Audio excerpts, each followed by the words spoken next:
The night settles gently over the quiet countryside, where the air feels cool and still, and the world seems to slow in a soft and steady way. A faint glow rests behind the horizon, the last trace of daylight slowly fading into a deep and patient darkness. Inside a modest home, the warmth of a small fire lingers, giving just enough light to shape the room without fully revealing it. Everything feels calm. Everything feels measured. And within this quiet space, a child sits still, hands resting neatly on their lap, eyes lowered, body held in a posture that has been practiced many times before. There is no restlessness here. No sudden movement. Only a gentle stillness, shaped not by comfort, but by habit.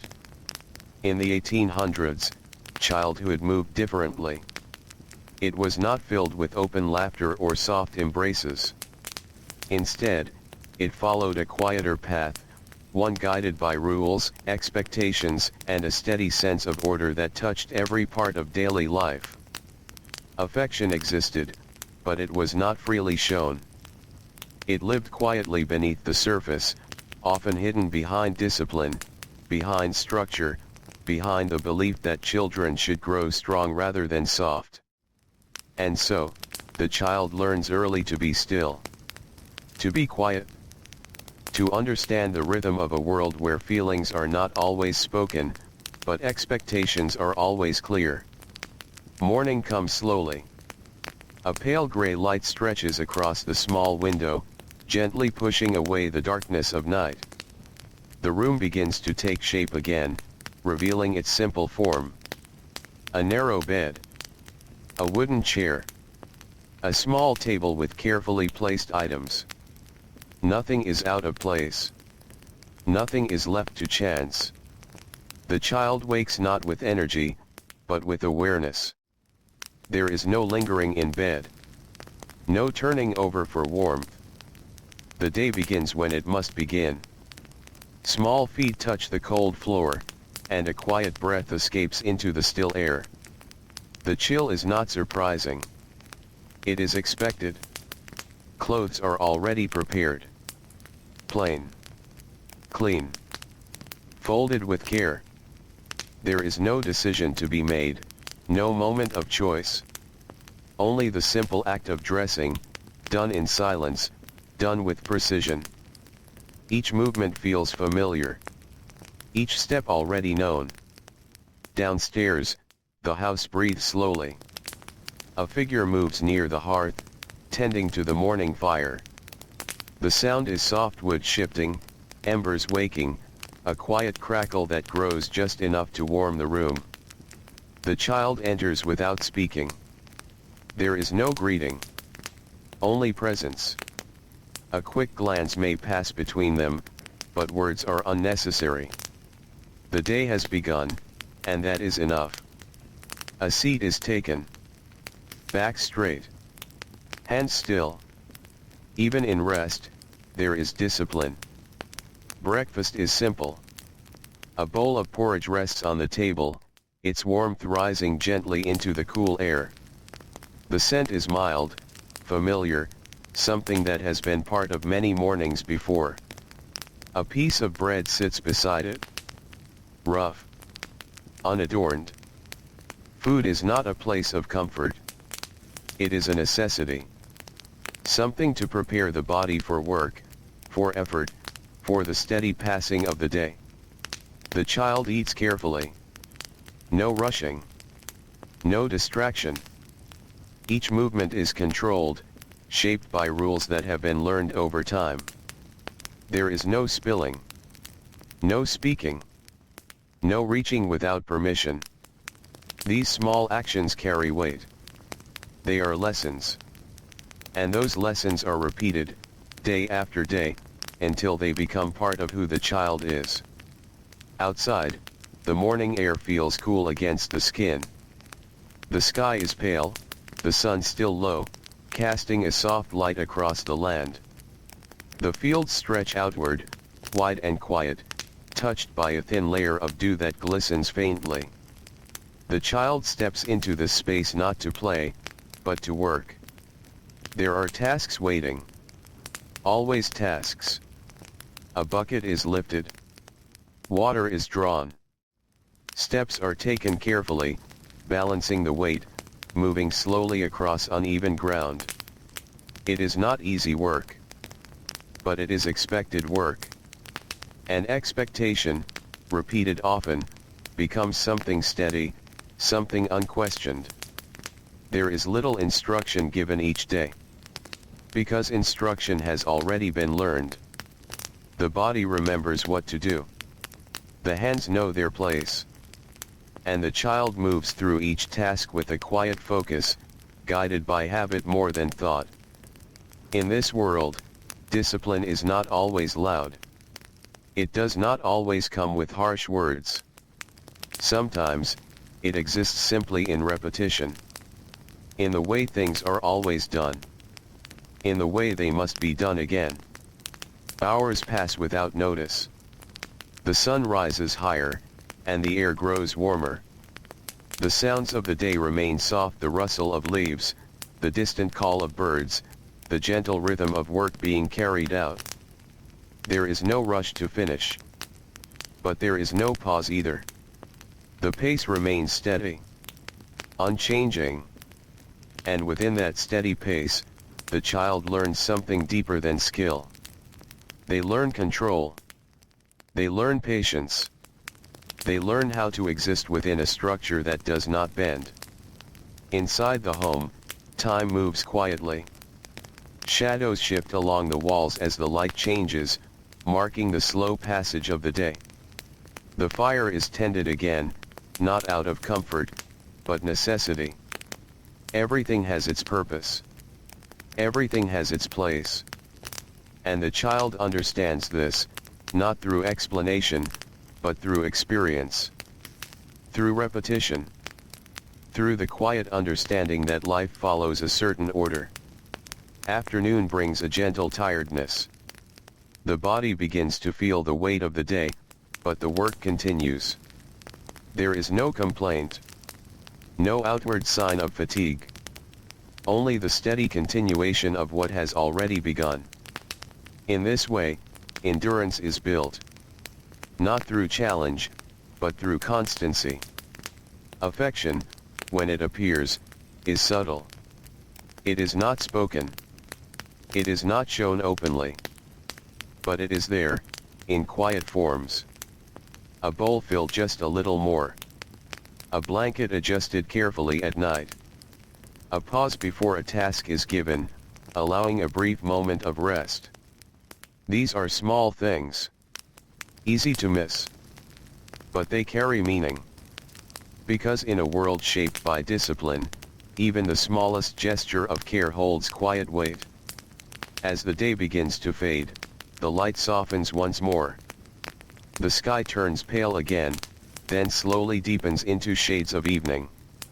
The air cools, and the sounds of work begin to settle. There is no clear end to the day. Only a gradual slowing. A quiet transition. The child returns inside. Clothes slightly worn. Hands marked by the day's effort. There is no need to speak of it. The work speaks for itself. The evening meal is prepared. Simple. Warm. Enough. The same rules remain. The same quiet discipline. The same careful movements that have shaped every part of the day. And in this repetition, there is a strange kind of calm. A feeling of knowing what comes next. Of understanding the rhythm without needing to think about it. The candle is lit. Its flame steady. Its light soft. The room returns to stillness. And the child prepares for sleep. Each movement slower now. More tired. But still careful. Still practiced. Still guided by the same quiet structure that has shaped the entire day. As the child lies down, the world grows silent. The fire fades. The candle flickers. And in this quiet moment, there is something almost peaceful. Not because the world is gentle, but because it is known. Because everything has happened as it always does. And everything will happen the same way again. The night deepens. The room darkens. And slowly, without hurry, the day comes to rest. The morning returns once more, quiet and unannounced, as if it has been waiting patiently just beyond the edge of sleep. A thin line of light appears along the window, soft and pale, slowly spreading across the room. It does not rush. It does not demand attention. It simply arrives, as it always does. The child wakes again within this gentle light. There is no surprise in waking. No stretching into comfort. Only awareness. Only the quiet understanding that another day has begun, and that it will follow much the same path as the one before it. The blanket is folded back with care. Not quickly. Not carelessly. But with the same practiced motion that has been repeated many times. Even in this small action, there is discipline. A quiet attention to detail. A need for order. The floor is cold again. The air still carries that faint scent of ash and wood. Nothing feels new. And yet, nothing feels out of place. Clothing is put on in silence. Each piece simple. Each piece familiar. There is no mirror to pause before, no moment of reflection. The child does not dress to be seen, but to be ready. Ready for the day. Ready for expectation. Downstairs, the same soft sounds return. The fire is being stirred. A faint crackle rises, followed by the quiet shift of iron against stone. These sounds are not loud, but they carry through the house with a steady presence. They are part of the rhythm. Part of the structure. The child steps into the room. Once again, no greeting is exchanged. There is no need. The day does not begin with words. It begins with action. Breakfast appears much like before. A bowl placed carefully. Bread set beside it. Steam rising gently into the cool air. The child sits. Back straight. Hands still for a moment before beginning. There is a quiet pause here, almost like a signal that the meal is about to begin. Not spoken. Not announced. Just understood. Then, slowly, the eating begins. Each spoonful measured. Each movement controlled. There is no hurry. But there is also no delay. Time is not wasted. Because time, in this world, is not something to be shaped freely. It is something to be followed. Something already arranged. Outside, the sky is clearer today. A soft blue stretches above, touched lightly by thin clouds that drift without urgency.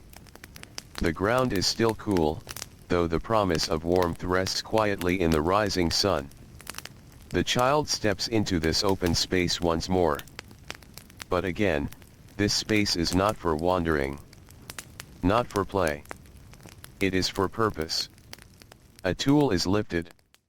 Worn from use. Smooth in the places where hands have held it again and again. The task begins. There is no long instruction. Only a brief direction, perhaps a glance, a gesture. And that is enough. Because the child already understands. Work continues with a steady rhythm. The body moves in ways that feel almost automatic now. Each action flows into the next, not with ease, but with familiarity. There is a quiet strength in this repetition. A shaping of the mind as much as the body. Because discipline, in this world, is not only about what is done. It is about how it is done. With care. With attention. With consistency. There are moments, small and brief, where the child pauses. Not to rest fully, but to adjust, to shift weight, to take a quiet breath. These moments are not forbidden. But they are not extended. They exist only as part of the natural movement of work. Never separate from it. The wind moves gently across the field. It carries the scent of soil and distant trees, a soft reminder of the world beyond the immediate task. But the child does not follow that feeling. Does not wander in thought. Because attention must remain. Focus must stay. And so the moment passes quietly, like the breeze itself. Inside the home, order remains unchanged. Each object sits where it should. Each surface holds its purpose. There is no clutter. No unnecessary detail. Because simplicity supports discipline. It removes distraction. It creates a space where expectation can exist without interruption. As the day continues, the sun climbs higher. Its warmth grows stronger, resting gently on the shoulders, on the ground, on the worn paths that have been walked many times before. The child continues working. There is tiredness now, a slow and steady kind. Not sudden. Not overwhelming. But present. Felt in the arms. In the legs. In the quiet slowing of movement that must be corrected, adjusted, brought back into rhythm. Because the work must continue. Not perfectly. But steadily. There is little praise in this world. Little acknowledgement. And yet, there is understanding. If the task is completed, if the work is done as expected, there is no need for words. The absence of correction becomes its own quiet approval. And the child learns to recognize this. Learns to find a sense of completion not in praise, but in silence. Midday arrives without ceremony. There is no clock to mark it clearly, only the position of the sun, the feeling of the air, the natural sense of time passing. A meal is taken. Simple again. Bread. Perhaps a small portion of something warm. There is no lingering here either. The meal is brief. Purposeful. Just enough to continue.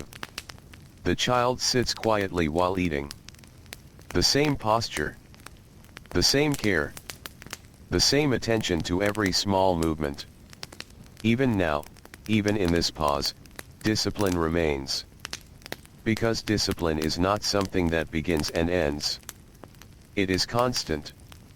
A quiet presence in every moment. After the meal, the work resumes. There is no long rest. No drifting into ease. Only the continuation of what has already been started. And so the afternoon stretches forward, calm and unbroken. The light begins to soften again. Almost unnoticed at first. A gentle shift in tone. A quiet fading of brightness. The day is moving toward its end. But the rhythm does not change. Not yet. Affection remains quiet. Almost invisible. But still present. A hand that briefly steadies an object before the child can reach it. A task given that is just slightly lighter than before. These are small adjustments. Subtle. But meaningful. Because within discipline, there is still awareness. Still care. Even if it is never spoken aloud. The child begins to feel the full weight of the day now. Muscles grow heavier. Steps slightly slower. But the work continues, guided not by energy, but by expectation. By habit. By the deep understanding that stopping is not a choice that belongs to the child. Finally, as the sun lowers, the work begins to ease. Not suddenly, but gradually. A slowing. A soft transition. Tools are set aside. Movements become fewer. The air cools again, and the quiet of evening begins to settle in. Inside the home, the fire is prepared once more. The same careful motions. The same steady sounds. Everything returns to its place. Everything returns to its rhythm. The child enters, carrying the marks of the day. Dust. Faint traces of soil. The quiet signs of effort. There is no need to speak of it. It is understood. The evening meal is shared in the same quiet way. The same rules. The same careful actions. Nothing changes. And in that sameness, there is a strange kind of comfort. A sense that the world, though strict, is steady. Predictable. The candle is lit again. Its soft glow fills the room just enough to hold back the dark. Shadows move gently along the walls, familiar and calm. The child prepares for rest. Each movement slower now. Guided by tiredness. But still careful. Still controlled. As the child lies down, the body begins to relax. Not fully. But enough. The day has been completed. Every task followed. Every expectation met. And in that completion, there is a quiet release. A soft letting go. The room grows still. The fire dims. The candle flickers gently. And once again, the world becomes quiet. The night settles in. Deep and calm. Holding everything in its stillness. And slowly, without any urgency at all, sleep arrives. The morning returns again, as it always does, with a quiet and patient light that slowly fills the room. Nothing feels different at first. The same walls. The same bed. The same careful stillness that lingers in the air, as if it never fully left during the night. The child wakes gently. Not suddenly. Not with energy. But with a soft awareness, as though waking is simply another part of the rhythm, another step already placed within the day. The blanket is folded back once more. Carefully. Neatly. Each edge aligned without being measured, guided only by memory and repetition. There is a kind of quiet order in this act. Not spoken. Not explained. But deeply understood.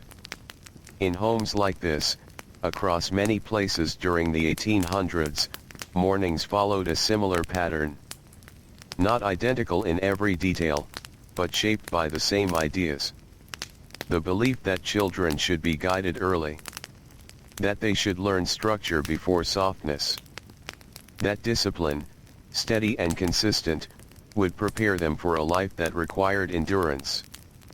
And so, the day begins again under that belief. Clothing is put on without hesitation. Simple fabric. Muted colors. Nothing that draws attention. Nothing that invites comfort beyond what is necessary. The child does not question this. Because there has never been a time when it was different. There has never been a moment when choice was part of this process. Downstairs, the house breathes in its usual way. The fire is stirred. The quiet sound of metal and wood blends softly with the stillness of the early morning. An adult figure moves with purpose, not hurried, not slow, but steady. There is a quiet authority in these movements.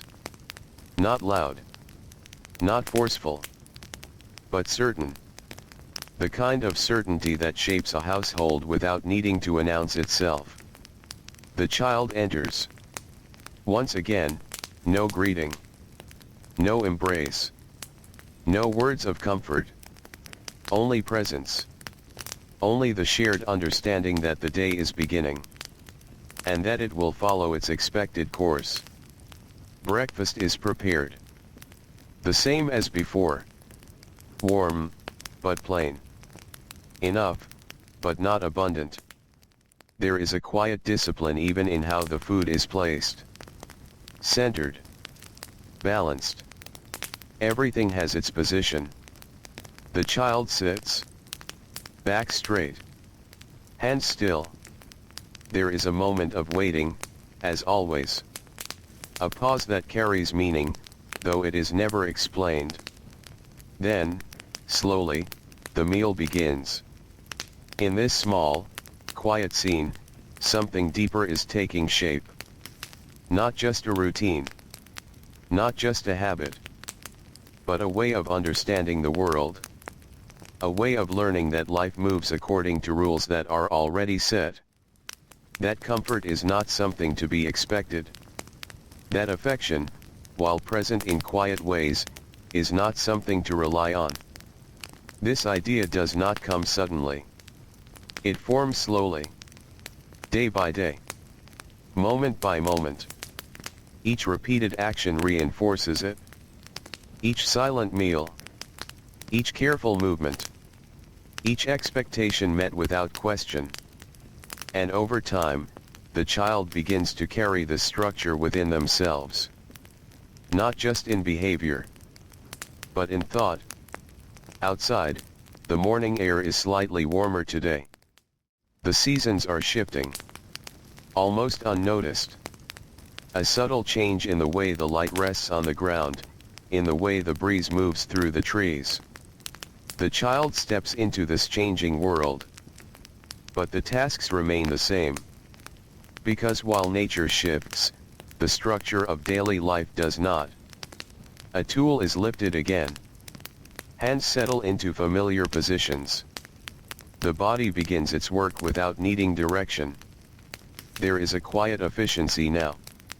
A sense that the child is no longer simply learning the tasks, but becoming part of them.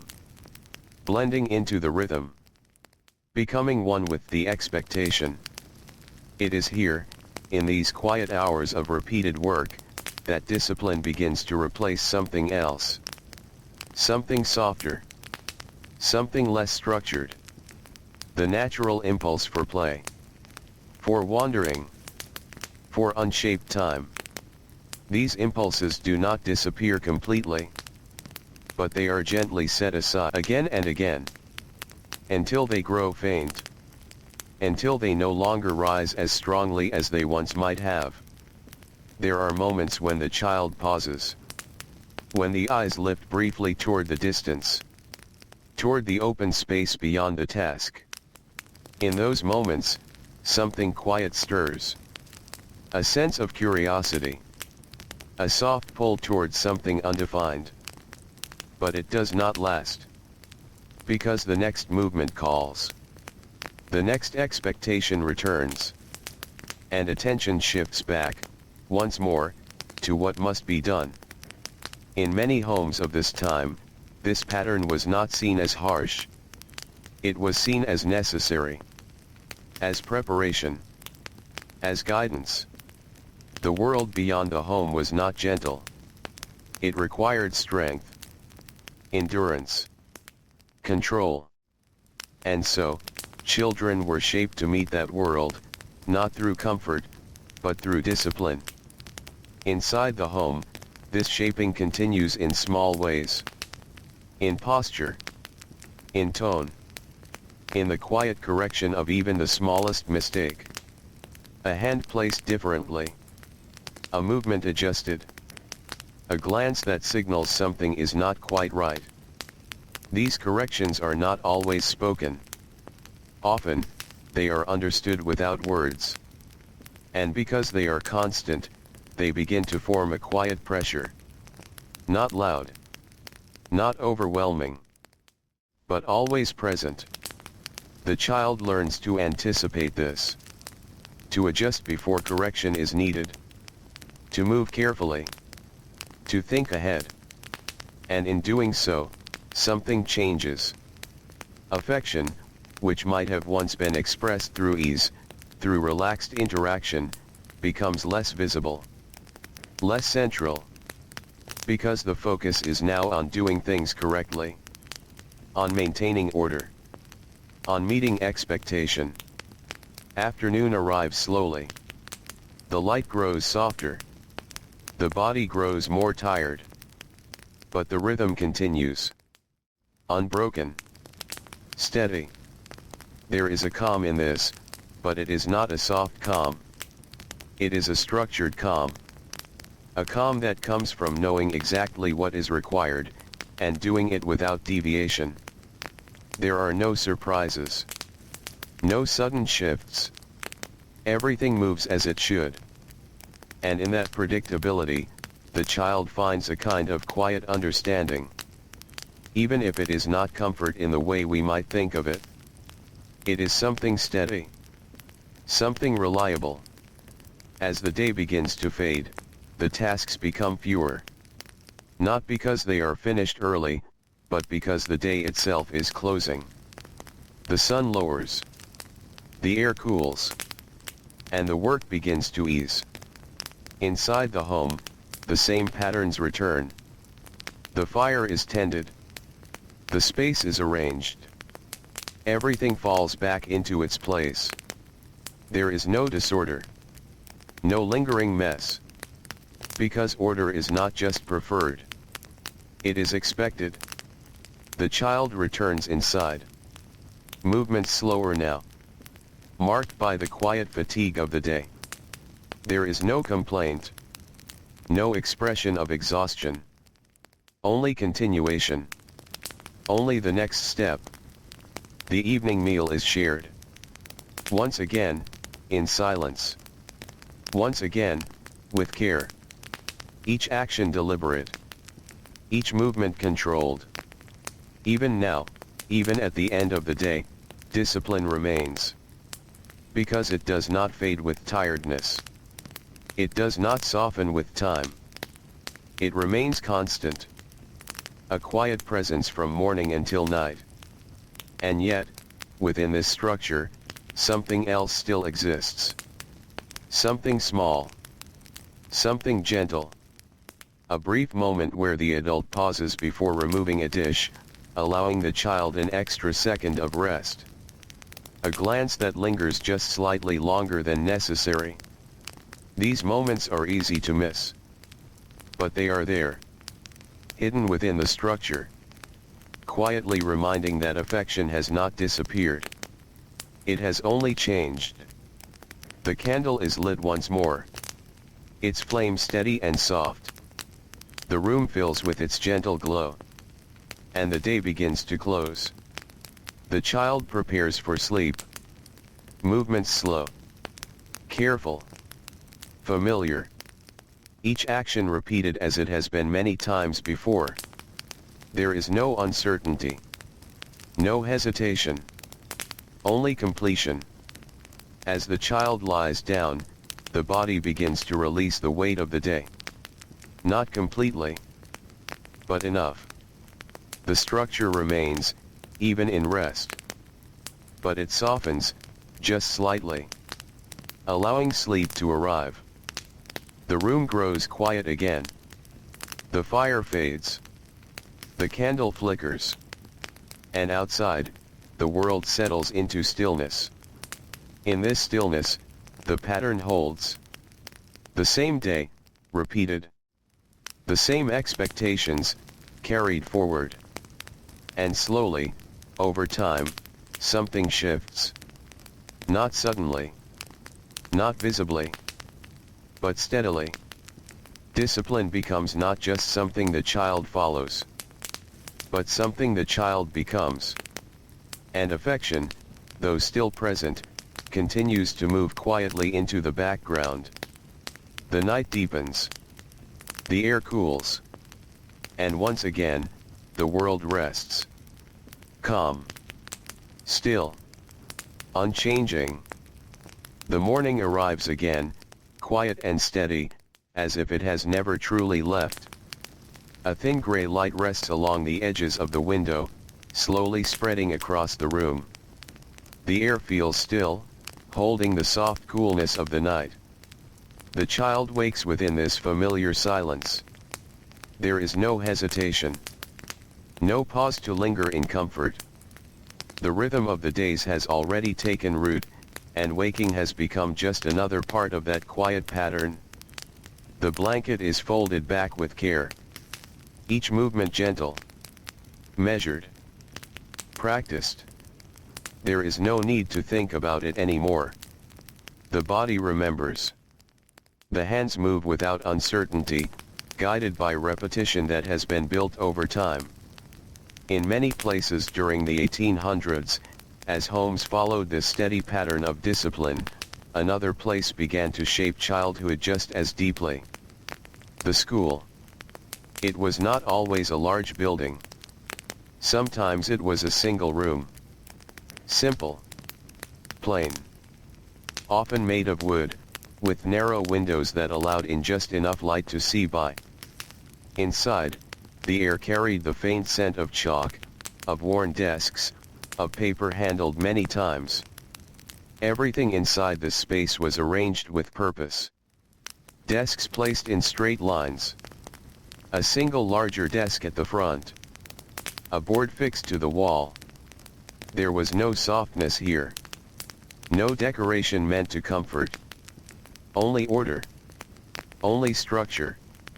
As the child prepares for the day, there is a quiet awareness that part of this day will be spent within that space. A place where discipline is not only expected, but carefully observed. Reinforced. Strengthened. Clothing is put on as always. Simple. Neat. Nothing out of place. Because at school, even the smallest detail may be noticed. And noticed details often lead to correction. The walk to the schoolhouse is calm. The ground feels firm beneath each step. The air carries the faint sounds of morning distant voices, a cart moving slowly along a road, the quiet rustle of leaves. Other children may appear along the path. But there is little conversation. Only brief glances. Small acknowledgements. Because even outside the classroom, the sense of order remains. The schoolhouse stands quietly. Unadorned. Still. Its presence feels steady, almost watchful. The door opens with a soft sound. And one by one, the children enter. Inside, the room is already arranged. Desks aligned. Surfaces clear. The teacher stands at the front. Still. Composed. There is no need for loud instruction. The presence alone carries authority. The children take their seats. Backs straight. Hands placed carefully. Eyes forward. Even before the lesson begins, discipline is already in place. The room is quiet. Not completely silent, but held in a kind of controlled stillness. Small sounds exist, the shifting of wood, the faint movement of fabric, but they are minimal. Contained. The lesson begins without announcement. A voice, calm and firm, fills the space. Not loud. Not harsh. But steady. Each word clear. Each instruction simple. There is no confusion. Because confusion would disrupt the order. The children listen. Carefully. Every instruction matters. Every detail carries weight. A mistake is not ignored. It is corrected. Immediately. And often in a way that ensures it will not be repeated. In many classrooms of this time, discipline was not only taught through words. It was shown through consequence. A ruler placed gently, but firmly, on a desk. A glance that signals attention must return. A name spoken in a tone that leaves no uncertainty. These moments are quiet, but they shape behavior deeply. The child learns quickly that attention must not drift. That the mind must remain present, even when tiredness begins to settle in. Because drifting attention leads to error. And error leads to correction. And correction, repeated often, becomes something to avoid at all costs. Reading begins. Words spoken aloud, one after another.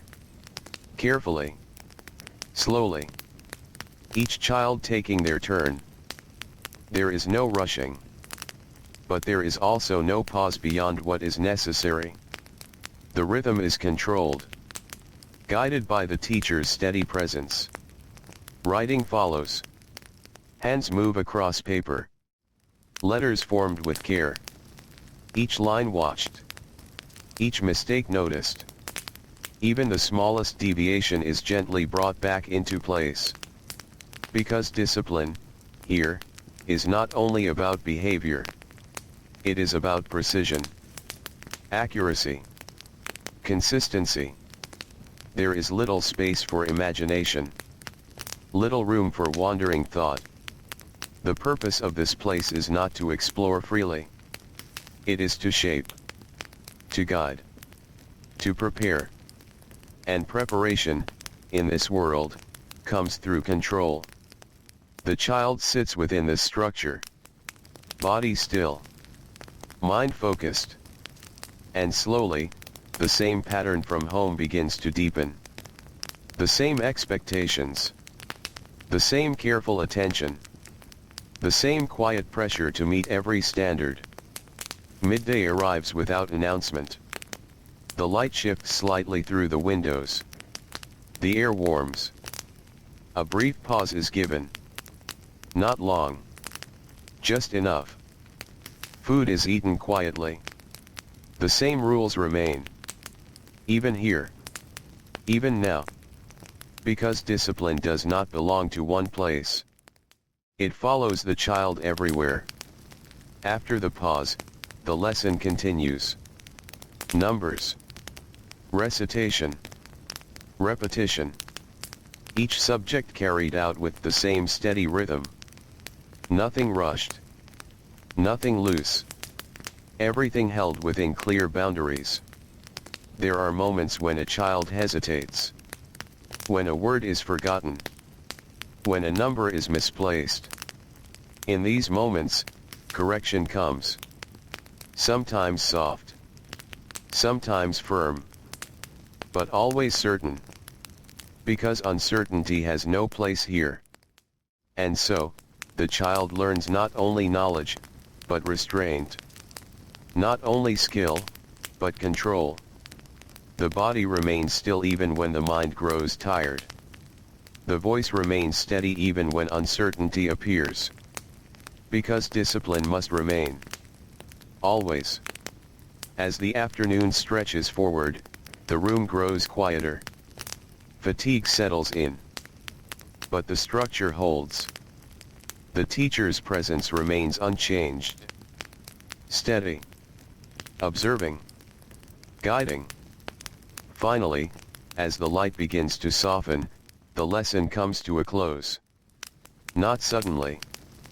But gradually. A slowing of instruction. A quiet gathering of materials. The children rise. Carefully. Chairs moved without noise.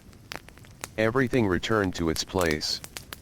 The walk home is quieter than before. The weight of the day rests gently on each step.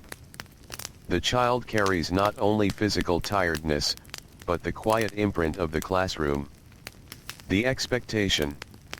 The structure. The discipline that has been reinforced once again. Back at home, the familiar pattern returns. The fire. The room.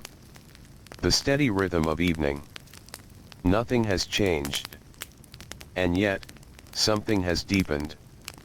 Because now, discipline is not only shaped by the home, but strengthened by the school. Reinforced from more than one place. The evening meal is taken as always.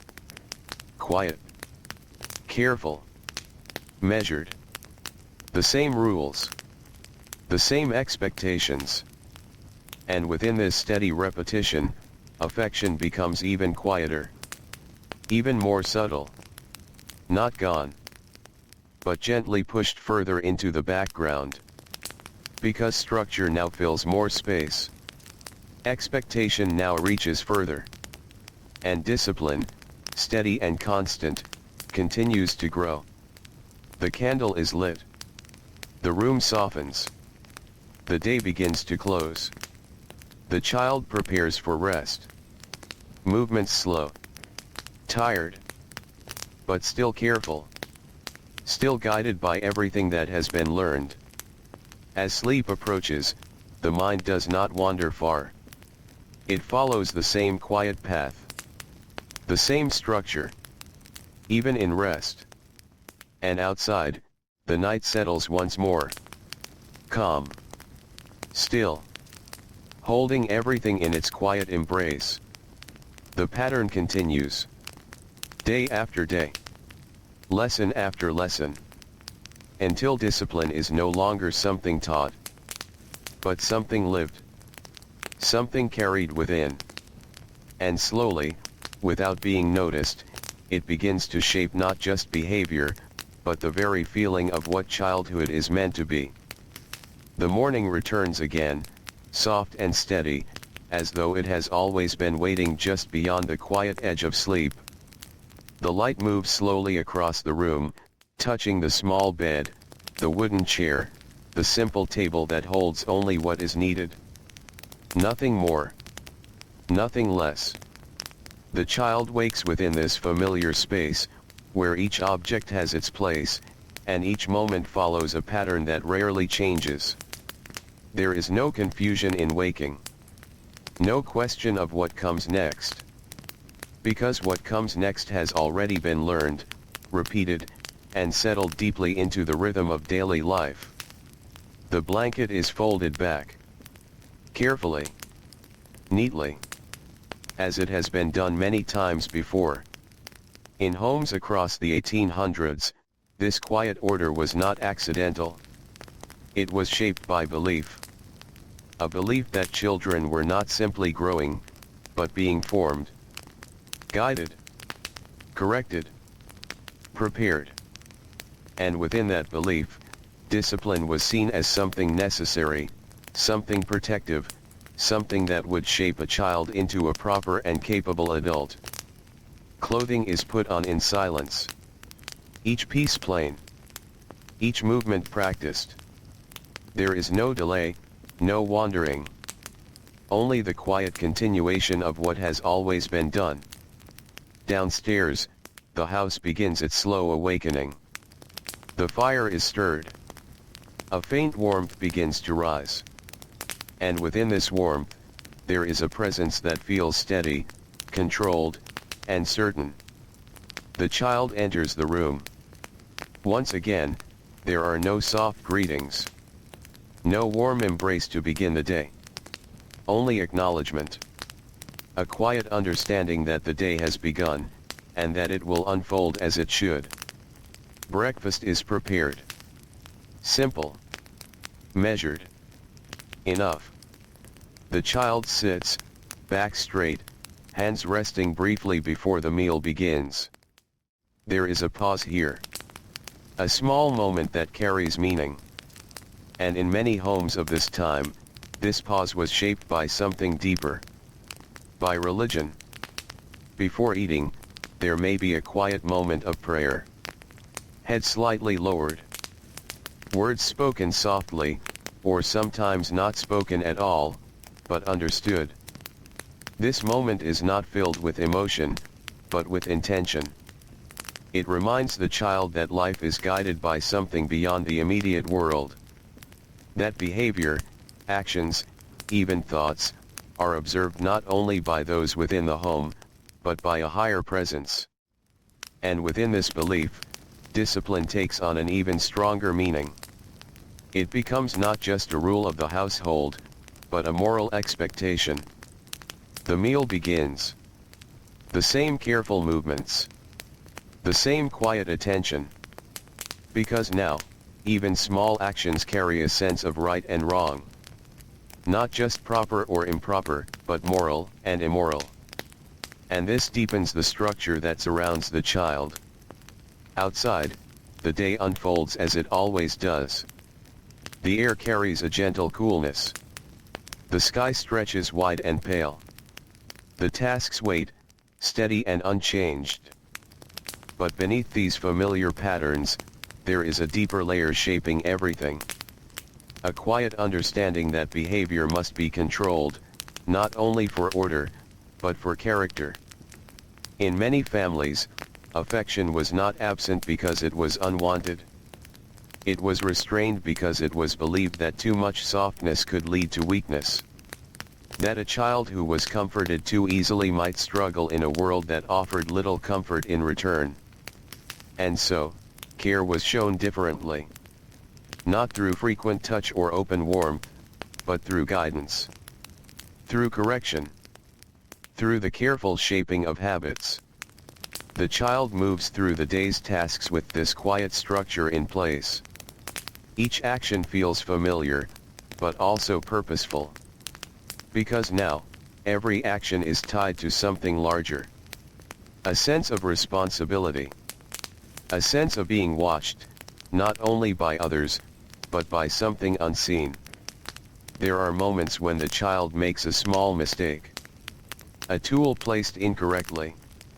A movement done too quickly. In these moments, correction comes.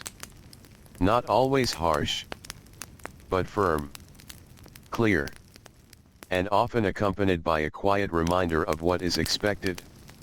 Not only in action, but in intention. This form of guidance does not leave much room for softness. Because the focus is not on comfort, but on improvement. Not on easing the moment, but on shaping the future. And so, affection becomes quieter still. Less visible. More distant. Inside the home, these beliefs are present in small ways. In the tone of voice used. In the posture expected. In the way silence is maintained during certain moments. Everything reflects a deeper idea that discipline is not temporary. It is something that must become part of the child's nature. Afternoon arrives slowly. The light softens. The body grows tired. But the rhythm does not break. Because discipline is not adjusted for comfort. It remains steady, regardless of how the body feels. The child continues. Step by step. Movement by movement. There is a quiet strength in this. A building of endurance. But also, a quiet narrowing of something softer. Something that once may have been more open. More expressive. In many homes, emotions were carefully controlled. Not ignored, but guided. A child who cried too easily might be encouraged to be still. A child who showed frustration might be reminded to remain calm. These reminders were not always loud. Often, they were quiet. A look. A word. A pause that carried meaning. And over time, the child learns. Learns to hold emotion inward. Learns to remain steady on the outside. Learns that control is valued more than expression. As the day moves toward evening, the air cools once more. The work begins to slow. Not because it is finished early, but because the day itself is closing. The sun lowers gently. The shadows stretch. And the rhythm begins its quiet transition. Inside, the home returns to its evening stillness. The fire is tended. The space is arranged. Everything falls back into its proper place. The child returns indoors, carrying the quiet weight of the day. There is no need to speak of it, because it is understood. The evening meal is shared. Once again, in silence. Once again, with care. And often, another quiet moment of reflection or prayer may take place. A reminder. A continuation of the belief that shapes the day from beginning to end. In this environment, affection does not disappear. But it changes form. It becomes something that exists beneath the surface. Something that is felt, but not often shown. because showing it openly is not seen as necessary. Or sometimes, not seen as helpful. The candle is lit. Its soft glow fills the room. And the day begins to close. The child prepares for rest. Movements slower now. Guided by tiredness. But still careful. Still shaped by everything that has been learned. As the child lies down, there is a quiet stillness. The body begins to relax. But the structure remains. Even in rest, there is a sense of order. A sense of control. Outside, the night settles once more. Calm. Deep. Unchanging. And within this quiet night, something continues to take shape. Slowly. Gently. Without being noticed. A childhood formed not through open affection, but through steady discipline. Through belief. Through structure that reaches into every moment. And so, as the darkness deepens, the pattern holds. Soft. Silent. Enduring. The morning returns once again, quiet and unbroken, as if the night has gently folded itself away to make space for another day. A pale light touches the edges of the room, soft and careful, revealing the same familiar shapes. The small bed. The wooden chair. The simple table. Everything remains as it was. Everything waits in stillness. The child wakes within this quiet order, where each day begins not with surprise, but with recognition. There is no need to think about what comes next. The body already knows. The mind follows. The blanket is folded back with steady hands. Each movement slow. Measured. Practiced so often that it no longer requires effort to remember.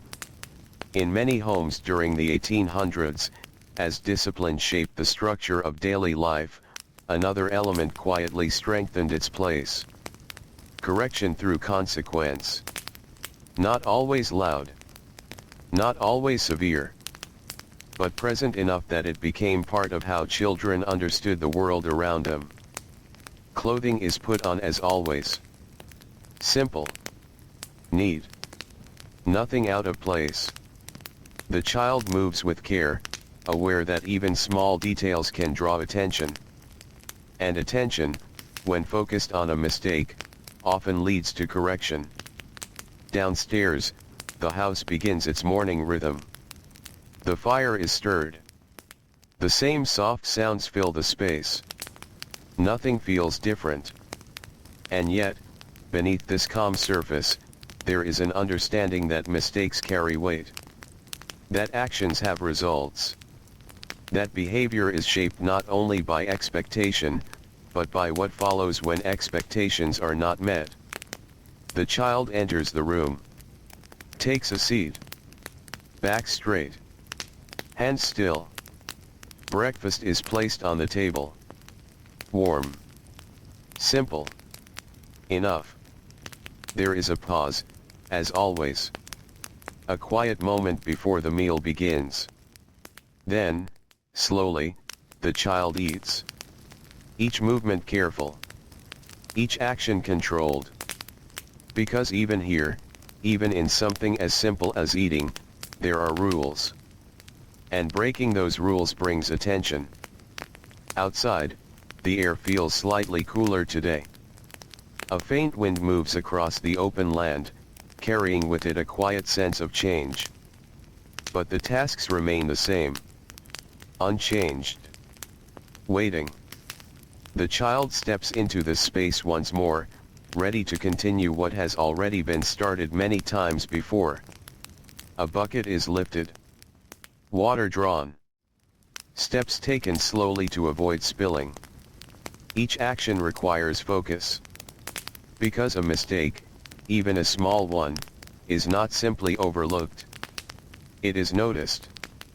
And being noticed often leads to a response. In this world, punishment is not always harsh or dramatic. Often, it is quiet. A firm word. A repeated task. A removal of something small. But its presence is steady enough that the child begins to carry an awareness of it at all times. An awareness that shapes behavior before mistakes are even made. There are moments when something slips. A hand moves too quickly. A tool is placed in the wrong position. Water spills slightly over the edge of a bucket. In these moments, the world does not stop. But it does shift. Attention turns. Correction follows. The adult's response is often calm, but firm. There is no anger that rises loudly. No sudden outburst. Instead, there is a steady tone. A clear instruction. A reminder of how things should be done. And sometimes, a requirement to repeat the task. To do it again. More carefully this time. This repetition is not meant to comfort. It is meant to teach. To reinforce. To ensure that the mistake does not happen again. And over time, the child begins to understand something deeply. That it is better to do things correctly the first time. Not only for approval, but to avoid correction. In some cases, the consequence may be more direct. A firm gesture. A physical reminder. Not always severe, but enough to be remembered. Enough to leave an impression. These moments are not constant. But they are present enough to shape behavior. To create a quiet caution that follows the child through the day. The child learns to move more carefully. To think ahead. To anticipate where a mistake might happen. And in doing so, something begins to change. Actions become more controlled. Movements more precise. But also, something softer begins to withdraw.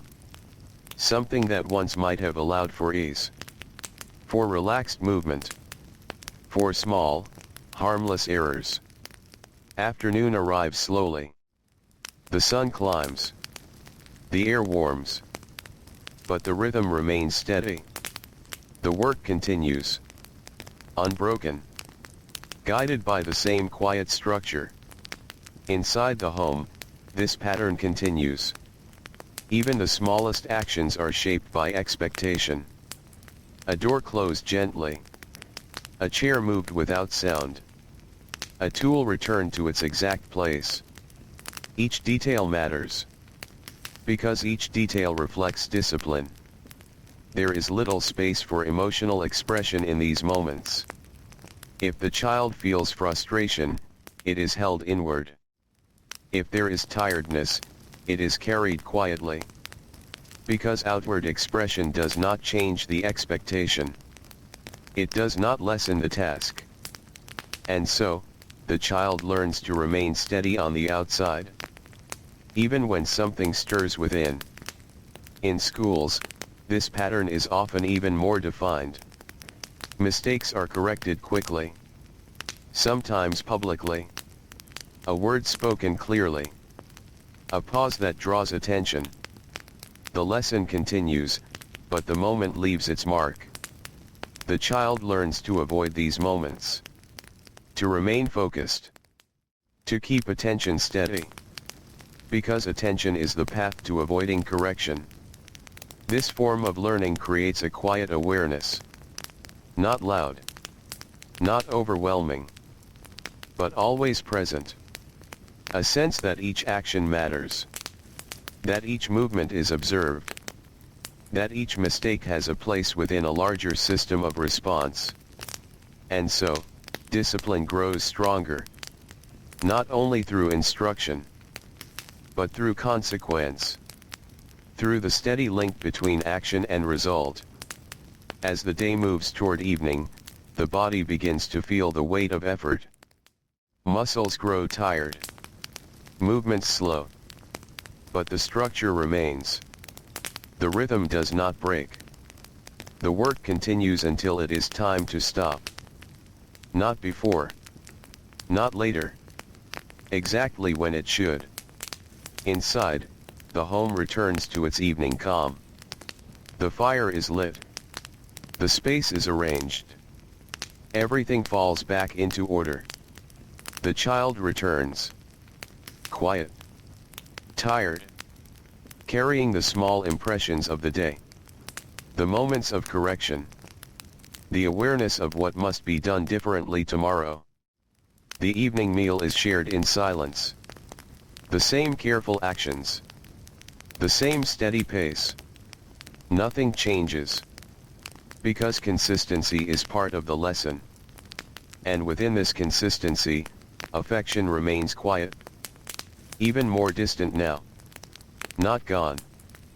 But overshadowed. Because attention is focused on behavior. On improvement. On maintaining the structure that defines the day. The candle is lit. The room softens. The light flickers gently. And the day begins to close. The child prepares for rest. Movements slow.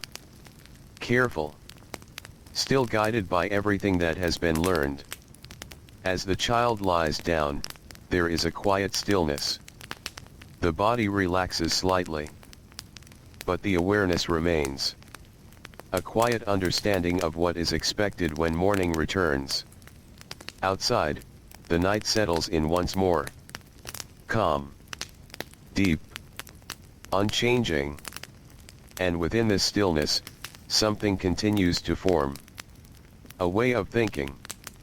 A way of moving. A way of being. Where discipline is not only followed, but felt. Carried quietly within. And where affection, though still present in small and hidden ways, continues to step further into the background. The night deepens. The world grows quiet. And once again, the day comes to rest. The morning comes again, quiet and pale, as if it has learned to arrive without ever disturbing the stillness. A thin light moves across the room, touching the familiar edges of wood and cloth, revealing a space that has not changed. The same bed. The same chair. The same careful order that holds everything in place. The child wakes within this quiet structure, where each day begins not with choice, but with continuation. There is no pause to wonder what the day will bring. Because what the day will bring has already been shaped. Already decided. Already waiting. The blanket is folded back. Hands move slowly, carefully, guided by habit that no longer needs thought. Even in this small moment, discipline remains. It is present in the way the corners are aligned. In the way nothing is left undone. In many parts of the 1800s, as homes and schools continued to shape childhood through structure and expectation, another force quietly began to deepen that pattern. The changing world beyond the home. The steady rise of work that did not belong to fields or small tasks alone, but to places filled with constant motion. Factories. Workshops. Mills. Places where time moved differently. More strictly. More precisely. Clothing is put on as always. Simple. Practical. Ready not just for small tasks, but for longer hours. Because for many children, the day no longer remained within the boundaries of home or school alone. It stretched further. Into spaces where discipline was not only expected, but required for the work itself to continue. The child steps outside. The air feels slightly heavier today. Not because it has changed, but because the day ahead holds more weight. The path leads not only to familiar fields or small duties, but sometimes to larger buildings that stand quiet from the outside, yet hold a constant rhythm within. As the child walks, the world begins to shift. The soft sounds of nature slowly give way to something more steady. More mechanical. A distant hum. A repeated motion. A sense that time here is measured not by the sun alone, but by the work being done. The building stands ahead. Plain. Solid. Its presence feels different from the home. Less gentle. More fixed. The door opens, and the child steps inside. The air is warmer here. Heavier. Filled with the faint scent of materials being worked, of wood, of fabric, of metal depending on the place. The light enters through high windows, often dim, creating long shadows that stretch across the floor. Inside, movement is constant. Not hurried, but unbroken. A steady rhythm that continues without pause. The child takes their place. There is no wandering. No delay. Because here, each position matters. Each task is part of something larger. And that larger process depends on everything moving as it should. Work begins. Hands move carefully. Repeating the same action again and again. Not varied. Not changing. But steady. Precise. Because even a small mistake can interrupt the rhythm. And interruption is not easily allowed. In these spaces, discipline becomes even more defined. Not only shaped by expectation, but by necessity. The work itself demands attention. Consistency. Control. Because without these, the entire process slows. And slowing is not acceptable. The child learns quickly. There is no time for gradual adjustment. No space for distraction. The body must follow the rhythm. The mind must remain focused. Because the environment itself enforces discipline in a quiet but constant way. There are supervisors. Figures who move through the space, observing. Not loudly. Not always speaking. But present.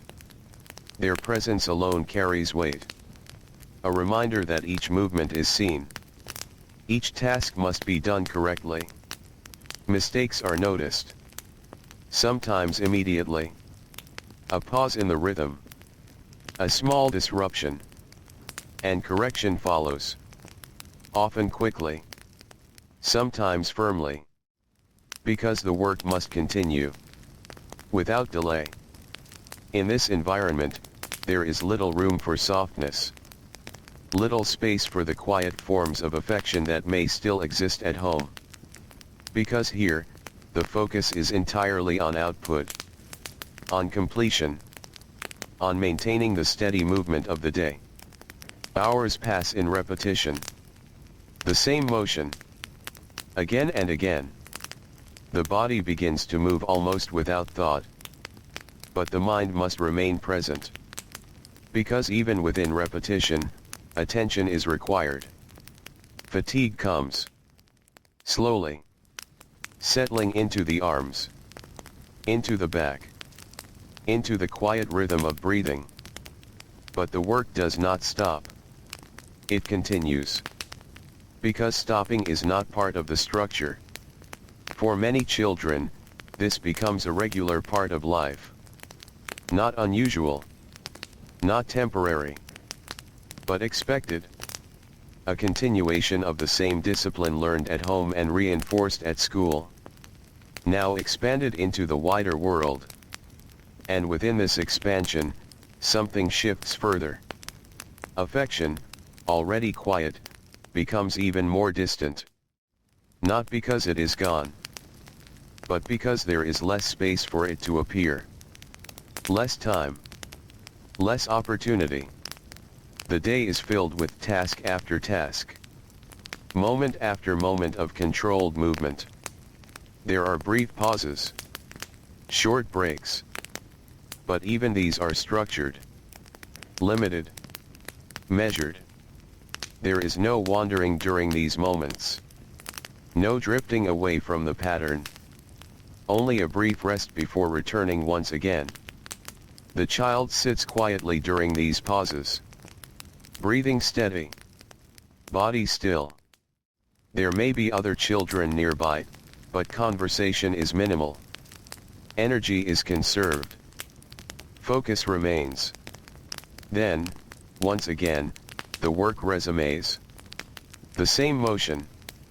The same rhythm. The same steady expectation.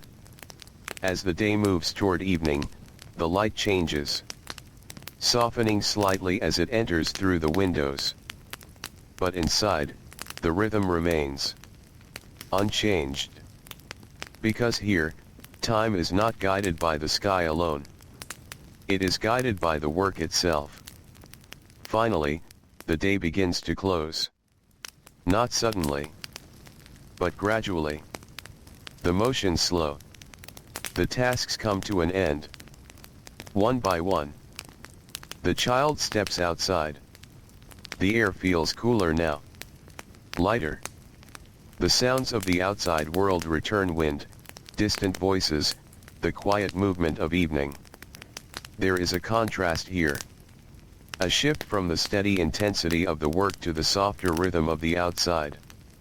The walk home is slower. The body carries the weight of the day. More than before. Deeper. Heavier. But still, there is no complaint. Because this, too, has become part of the pattern. Inside the home, the familiar calm returns. The fire. The simple room. The steady quiet that feels known. The evening meal is shared. As always. In silence. In care. Nothing changes here. Because the structure remains. Even as the world outside grows more demanding. And within this steady routine, affection becomes something even more subtle. A brief glance. A moment of stillness. A small adjustment made quietly. These are the forms it takes. Hidden within the larger pattern of discipline. The candle is lit. Its soft glow fills the room. And the day begins to close. The child prepares for rest. Movements slow. Careful. Still shaped by everything that has been learned. As the child lies down, the body feels the full weight of the day. A deeper tiredness now. One that settles quietly into every part of the body. The room grows still. The fire fades. The candle flickers. And outside, the night settles in once more. Calm. Deep. Endless. Within this stillness, something has changed. Not suddenly. Not loudly. But steadily. Childhood has become more structured. More controlled. More shaped by work. Discipline now fills nearly every part of the day. From morning to night. From home to school to labor. And affection, though never entirely gone, has become a quiet presence. Distant. Soft. Almost hidden. The night deepens. The world rests. And once again, the pattern holds. Unbroken. Steady. Enduring. The night lingers a little longer before morning fully arrives, as if the world itself is not in a hurry to begin again. A faint gray light slowly spreads across the sky, soft and quiet, touching rooftops, narrow paths, and the worn edges of streets that have seen many footsteps before. In places where life has begun to gather into towns and growing cities, the air feels different now. Heavier in a way. Filled with movement even before the day properly starts. The child wakes in a small space, where walls feel closer than they do in the countryside, and sounds from outside travel easily through thin wooden boards and simple windows. There is no silence that fully holds the room anymore. Only layers of distant life. Footsteps. Voices. The faint creak of buildings settling into another day. The blanket is folded back. Carefully. But quickly now. because time feels different in these places. It moves with more pressure, more urgency. Even small routines begin to feel slightly faster, slightly tighter, as if the space itself encourages efficiency. Clothing is simple, worn, practical. There is little variation between one day and the next, because repetition reduces hesitation, and hesitation is something that has little room in a life that must stay on schedule. Outside, the street is already awake. Not fully bright, but active. People moving in quiet streams along narrow paths. Some heading toward work. Some returning from early tasks already completed. The air carries a mixture of sounds that overlap gently but never fully stop. A constant background of life continuing without pause. The child steps into this environment. And immediately, there is a sense of being part of something larger. Not just a household. Not just a school. But a growing system of movement and expectation that extends through many lives at once. In these urban spaces of the 1800s, discipline was no longer shaped only inside homes or classrooms. It was reinforced by the environment itself. By the speed of the streets. By the structure of work. By the limited space available for pause or wandering. Breakfast, if taken, is quick. Simple food. Eaten without delay. There is little time for lingering at the table, because the day has already begun outside, and being late is not easily accepted in a place where schedules are tightly connected. The child moves through narrow streets where buildings stand close together. Shadows fall differently here. Longer. Stronger. Even during morning light, there is a sense of enclosure. Of life layered above and beside itself. In homes like this, affection becomes even more contained. Not because it disappears, but because it must compete with time, with space, with the demands of survival in a place where everything is scheduled tightly together. A quiet touch, a brief word, a moment of care before leaving. These are often the only forms it can take. And even those are sometimes rushed. The child reaches a place of work or training. The environment is different from rural fields or open schoolrooms. Here, everything feels closer. More compact. More structured. The sound of activity is constant but controlled, like a machine made of many small parts moving together. Tasks begin early. There is no gradual warming into the day. Work starts as soon as presence is required. And presence is always required on time. The child learns to move within this rhythm. Quickly. Quietly. Efficiently. Because in a crowded environment, delay is noticed more easily. Space is limited. And each person must maintain their place within the system. There is little conversation during work. Not because speech is forbidden, but because it is unnecessary.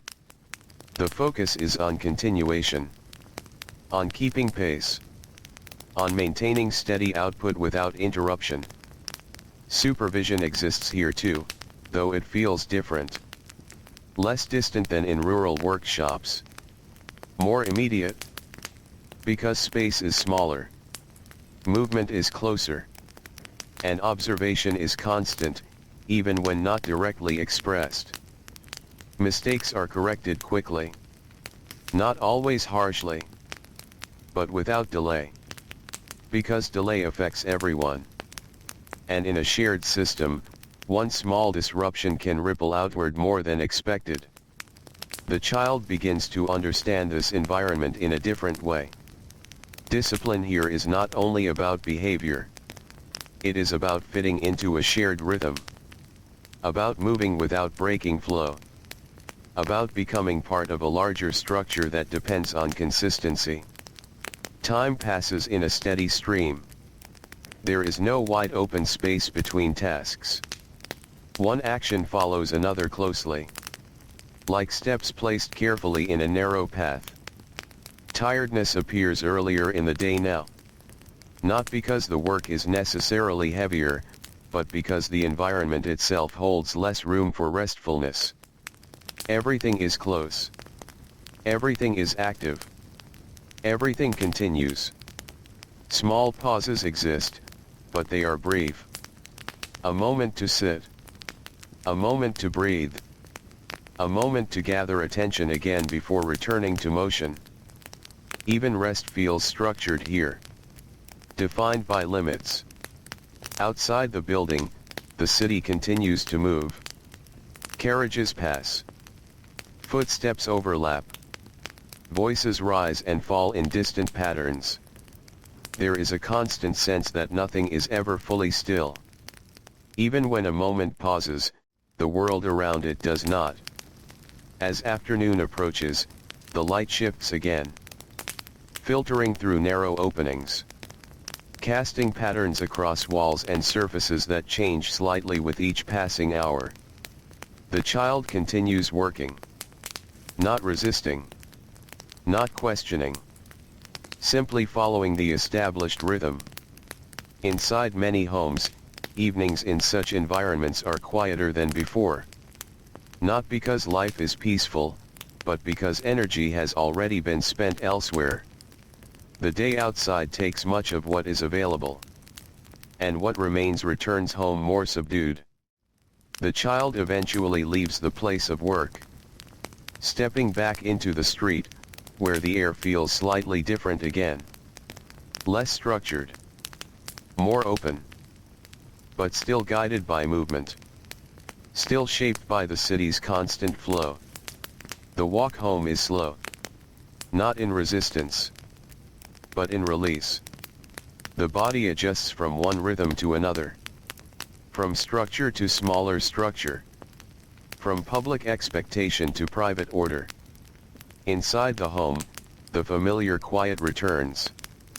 The same walls. The same small objects arranged in their places. The same sense of contained space that feels both limiting and known. Evening meal is taken. Simple.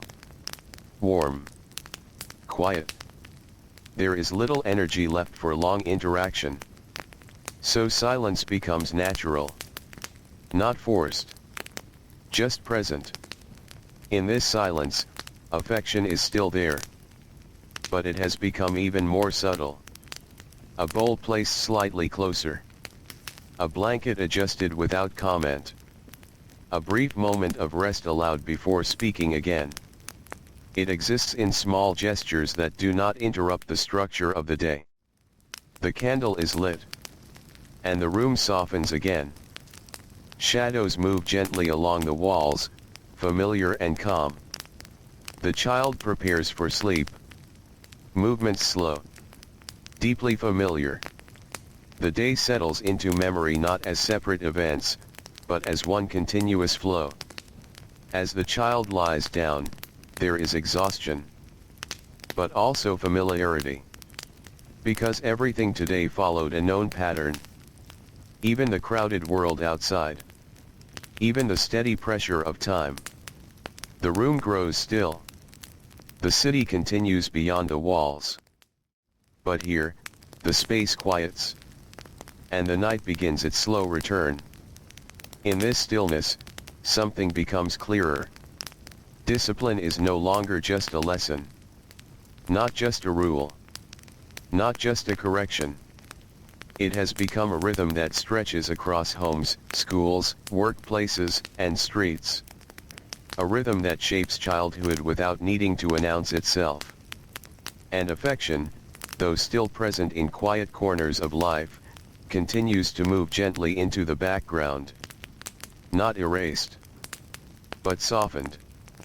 Folded into small gestures that do not interrupt the larger flow of the world. The night deepens once more. And the pattern continues. Steady. Quiet. Enduring. The night holds the city in a quieter version of itself, though never completely still. Even in darkness, there is movement. A distant cart rolling over stone. A door closing somewhere far down the street. A faint sound of wind passing between tightly placed buildings. It is not silence, but something softer than day. A reduced version of life. Slowed. Dimmed. But still present. Inside the small room, the child sleeps within this layered quiet. The same walls. The same narrow space. The same steady order that has now become normal, almost unnoticed in its familiarity. Morning returns again, not suddenly, but gradually, as if the world needs time to remember how to begin. A pale light enters through the window, weak at first, then slowly growing stronger. It touches the floor. The bed. The simple objects that have not moved from their places. Everything remains unchanged. And that sameness carries a strange kind of stability. The child wakes. Not with surprise. Not with resistance. But with quiet acceptance. Because by now, waking is not an event. It is a transition.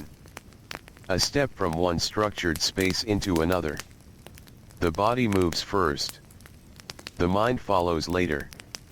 The blanket is folded back with the same careful motion, unchanged from the day before. In this continued rhythm of life during the 1800s, especially in growing towns and cities, childhood began to feel less like a separate phase of existence, and more like preparation that never paused. At home. At school. At work. The structure remained. Different in shape, but similar in purpose. Clothing is worn without hesitation. Simple fabric. Practical design. Nothing unnecessary. Because simplicity leaves less room for delay. And delay is something the world has learned to avoid. The child steps outside. The air is already active. Even early in the morning, the streets carry movement. People walking in steady lines toward places that define their day. Workshops. Markets. Schools. Factories. Each path seems separate, yet all part of the same unfolding system. The child joins this movement. And once again, there is a quiet awareness that personal rhythm is now part of a larger rhythm. The city does not wait. It does not slow down for hesitation. It continues forward, steady and unbroken. Breakfast is brief. Sometimes taken on the way. Sometimes skipped in favor of arriving on time. The structure of daily life has tightened, and small comforts are often adjusted around necessity. Inside homes, affection becomes even more subtle under these conditions. Not absent, but compressed. A short glance exchanged before leaving. A quiet reminder to be careful. A small gesture that carries more meaning than words. These moments exist, but they are brief enough to pass easily unnoticed. The child moves through the street again. Past narrow buildings. Past open doors where sounds of work already begin to rise. The city feels like a layered organism, always awake, always responding, always continuing.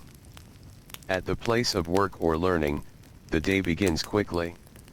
There is no slow entry into activity. Only continuation from where things were left the previous day. Tasks resume.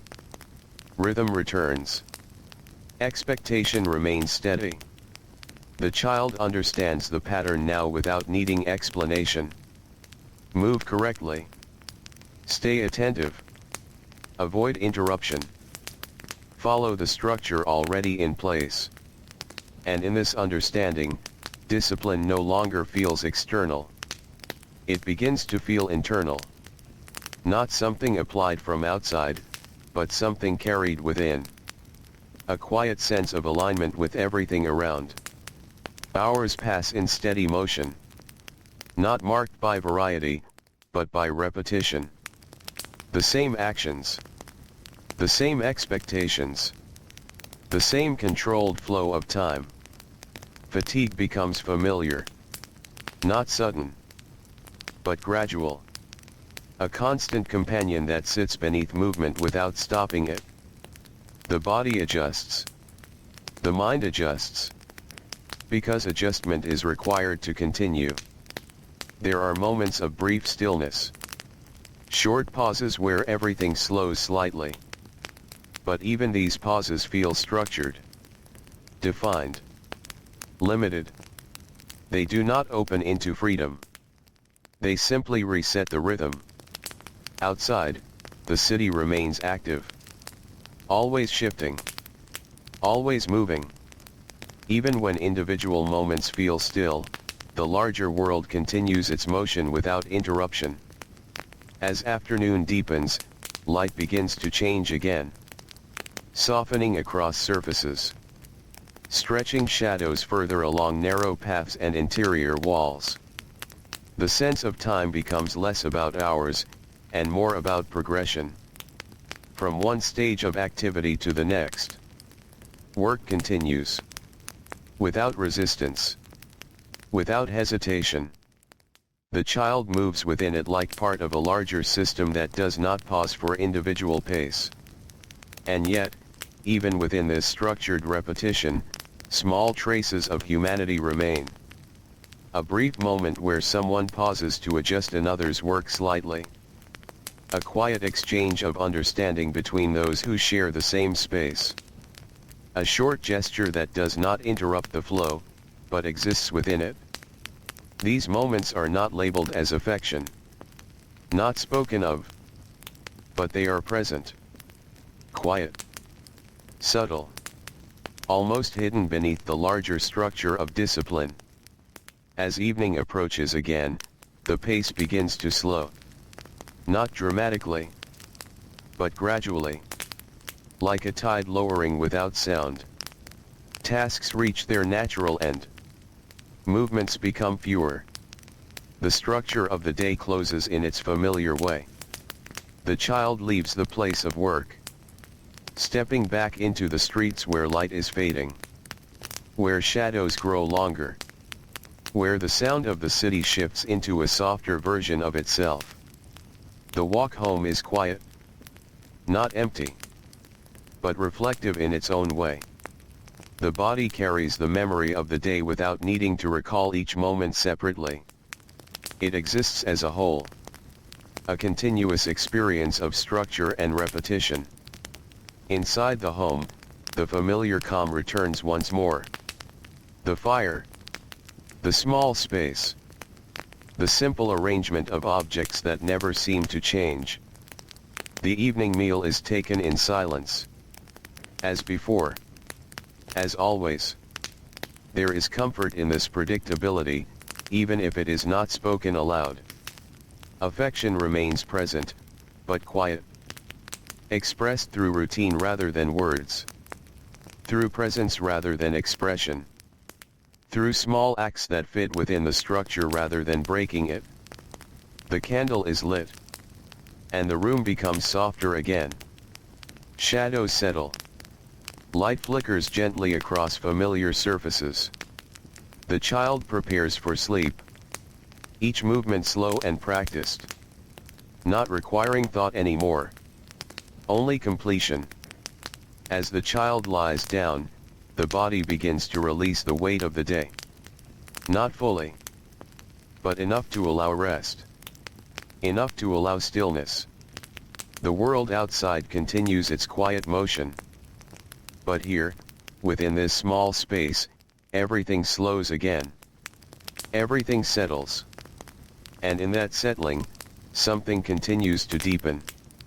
A pattern that has grown across homes, schools, and cities. A pattern where discipline is no longer an instruction, but a way of life. And where affection, though still quietly present in small corners of existence, remains gentle, restrained, and often unspoken. The night returns fully now. Soft. Steady. Endless in its calm repetition. And the day, once again, fades into rest. The night does not leave quickly. It lingers in the corners of the city, resting between narrow streets and quiet rooftops, as if it is reluctant to fully let go of the day. Even as morning approaches, darkness still holds on gently, thinning only at the edges where the first light begins to appear. A pale glow returns slowly, touching the worn surfaces of buildings, the uneven paths, the small windows that face the street. Inside one of these rooms, the child sleeps within a stillness that feels familiar now. Not heavy. Not empty. Just steady. And then, as it always happens, waking arrives. Not as a sudden change, but as a soft return. The body stirs first. The awareness follows. There is no confusion about where the day begins, because the structure of life has already placed it clearly in advance. The child opens their eyes to the same room. The same light. The same quiet arrangement of objects that never seem to shift from their positions. The blanket is folded back. Slowly. Carefully. Without thought that needs to be called upon. It is not a task anymore in the usual sense. It is repetition turned into habit. And habit turned into something closer to identity. In the growing cities and structured homes of the 1800s, this repetition was not seen as something small or unimportant. It was the foundation of daily life. A belief that order in small things would create order in larger ones. That discipline in the morning would shape discipline in the future. Clothing is simple. Clean. Worn in the same way as before. There is no variety needed when the purpose of each day feels consistent. And in this consistency, even choice begins to feel unnecessary. The child steps into the morning air. It is slightly brighter now, but still soft. The city is already awake. Not loudly, but steadily. The rhythm of movement has already begun. People walking. Doors opening. Soft sounds rising and fading as the day settles into its structure. In this environment, childhood does not feel separate from adulthood in the way it once might have. It feels closer. More aligned. As if the same rhythm is shared across different ages, only changing in intensity rather than form. Breakfast, if it happens at home, is brief. If not, the day continues forward without pause. The structure does not adjust itself around comfort. It moves forward according to necessity. Inside homes, the quiet emotional space that might once have been filled with longer moments of warmth now becomes more condensed. Affection, if present, exists in short intervals. A careful gesture before departure. A moment of quiet attention while passing by. A softness in tone that appears briefly and then returns to neutrality. These moments still exist. But they are not expanded. They are not lingered upon. They pass through the structure of the day like small, gentle interruptions that never stop the flow. The child moves through the city again. The streets feel familiar now in their patterns. The same corners. The same paths. The same steady movement of life continuing without pause. Work or study begins early again. The transition is immediate. There is little separation between arrival and activity. One blends into the other without delay. Inside these structured spaces, the rhythm remains constant. Tasks are assigned. Actions are repeated. Attention is maintained. And correction, when needed, remains calm but firm. Always guiding the behavior back into alignment with expectation. The child now moves within this system with increasing familiarity. Not resisting. Not questioning, but adjusting, adapting, fitting into the rhythm that has been built over time through repetition across home, school, and the wider world. There is a quiet understanding that develops in this stage of life. That time is not something fully personal. It is shared, distributed, structured by systems larger than the individual moment. Hours pass in steady motion. The difference between one task and another becomes less distinct. Everything begins to feel like part of a continuous line of activity. One that stretches from morning into afternoon without clear separation.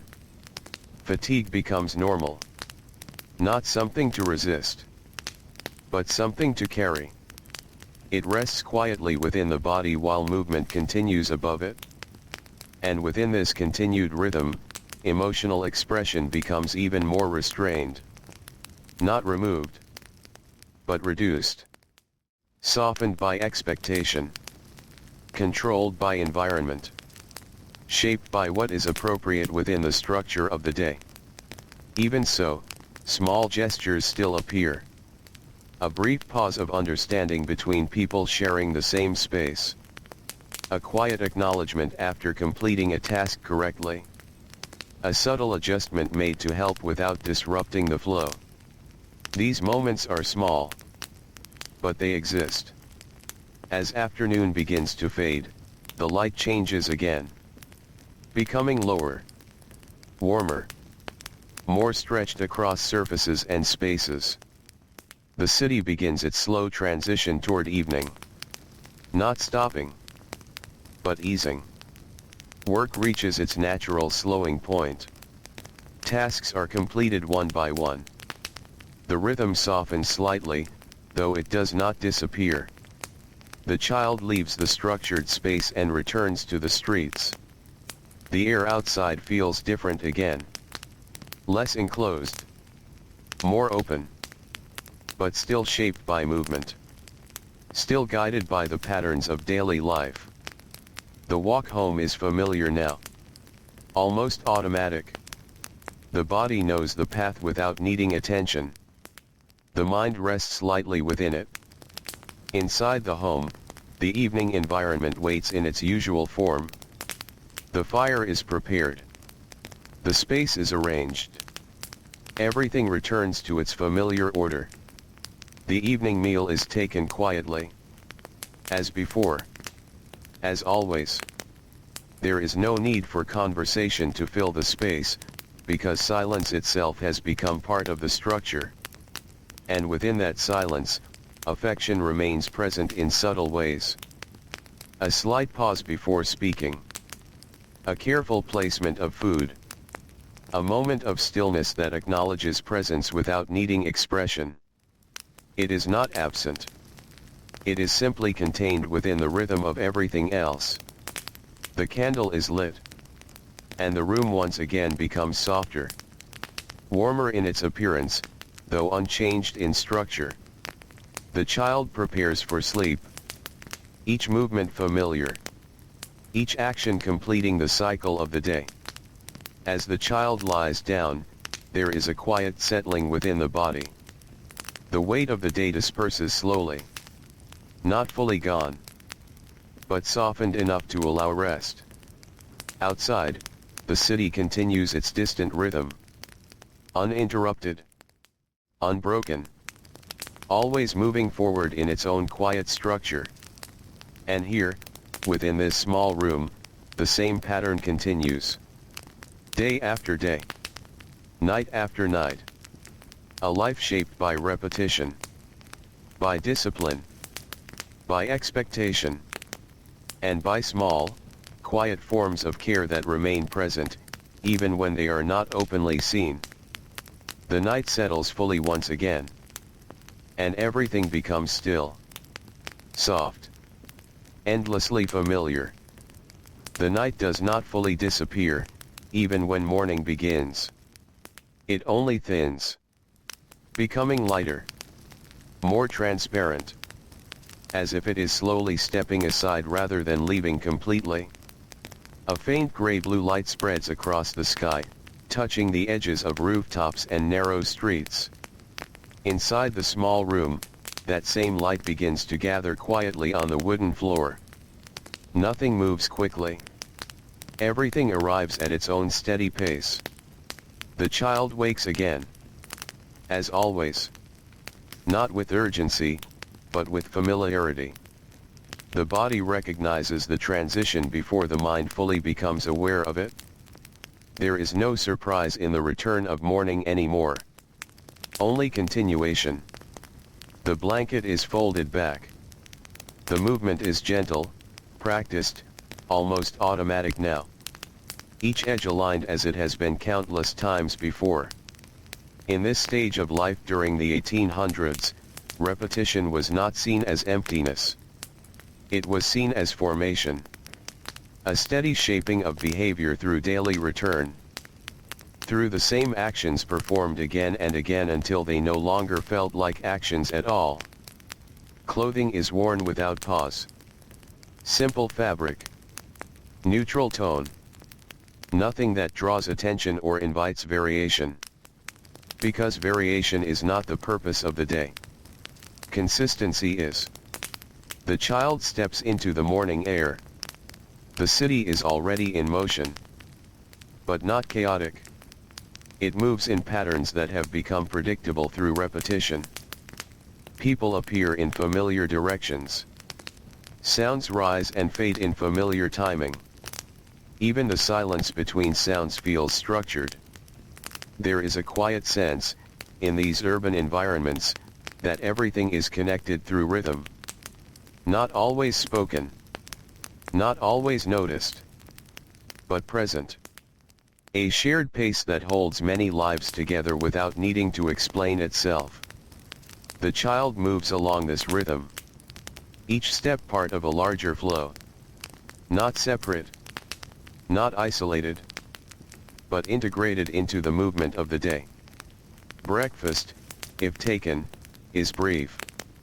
Sometimes replaced by time itself. Because time in the morning feels tighter now. More compressed. As if the space between waking and responsibility has become smaller than it once was. Inside homes, mornings carry less lingering warmth than they might have in earlier times or quieter places. Not because warmth is gone. But because it is distributed differently now. In shorter moments. In smaller gestures. In pauses that fit between tasks rather than extending beyond them. A hand briefly resting near a shoulder before departure. A soft instruction given without emphasis. A quiet moment of acknowledgement before leaving the room. These are the forms affection takes now. Subtle. Contained. Almost hidden within the structure of routine. The child steps into the street again. The city feels the same, yet slightly faster than before. Not because the city itself has changed overnight. But because awareness of its rhythm has deepened. And once that rhythm is understood, it begins to feel more present. More continuous. Work or study begins early again. There is no transition that separates arrival from activity in a clear way. The moment of beginning is quiet and immediate. As if the day simply continues from where it left off. Inside these structured spaces, the repetition of tasks creates its own kind of calm. Not softness. But stability. A predictable sequence that reduces uncertainty. And in reducing uncertainty, it also reduces hesitation. The child now moves within this system with quiet familiarity. Not questioning the order of things. Not resisting its rhythm. But adjusting naturally to its demands. Mistakes are rare now, not because perfection is achieved, but because attention has been trained. Care has been internalized. Movement has been refined through repetition. Hours pass in a steady flow. One task blending into another without strong separation. The mind begins to stop marking beginnings and endings clearly. Everything becomes part of a continuous sequence.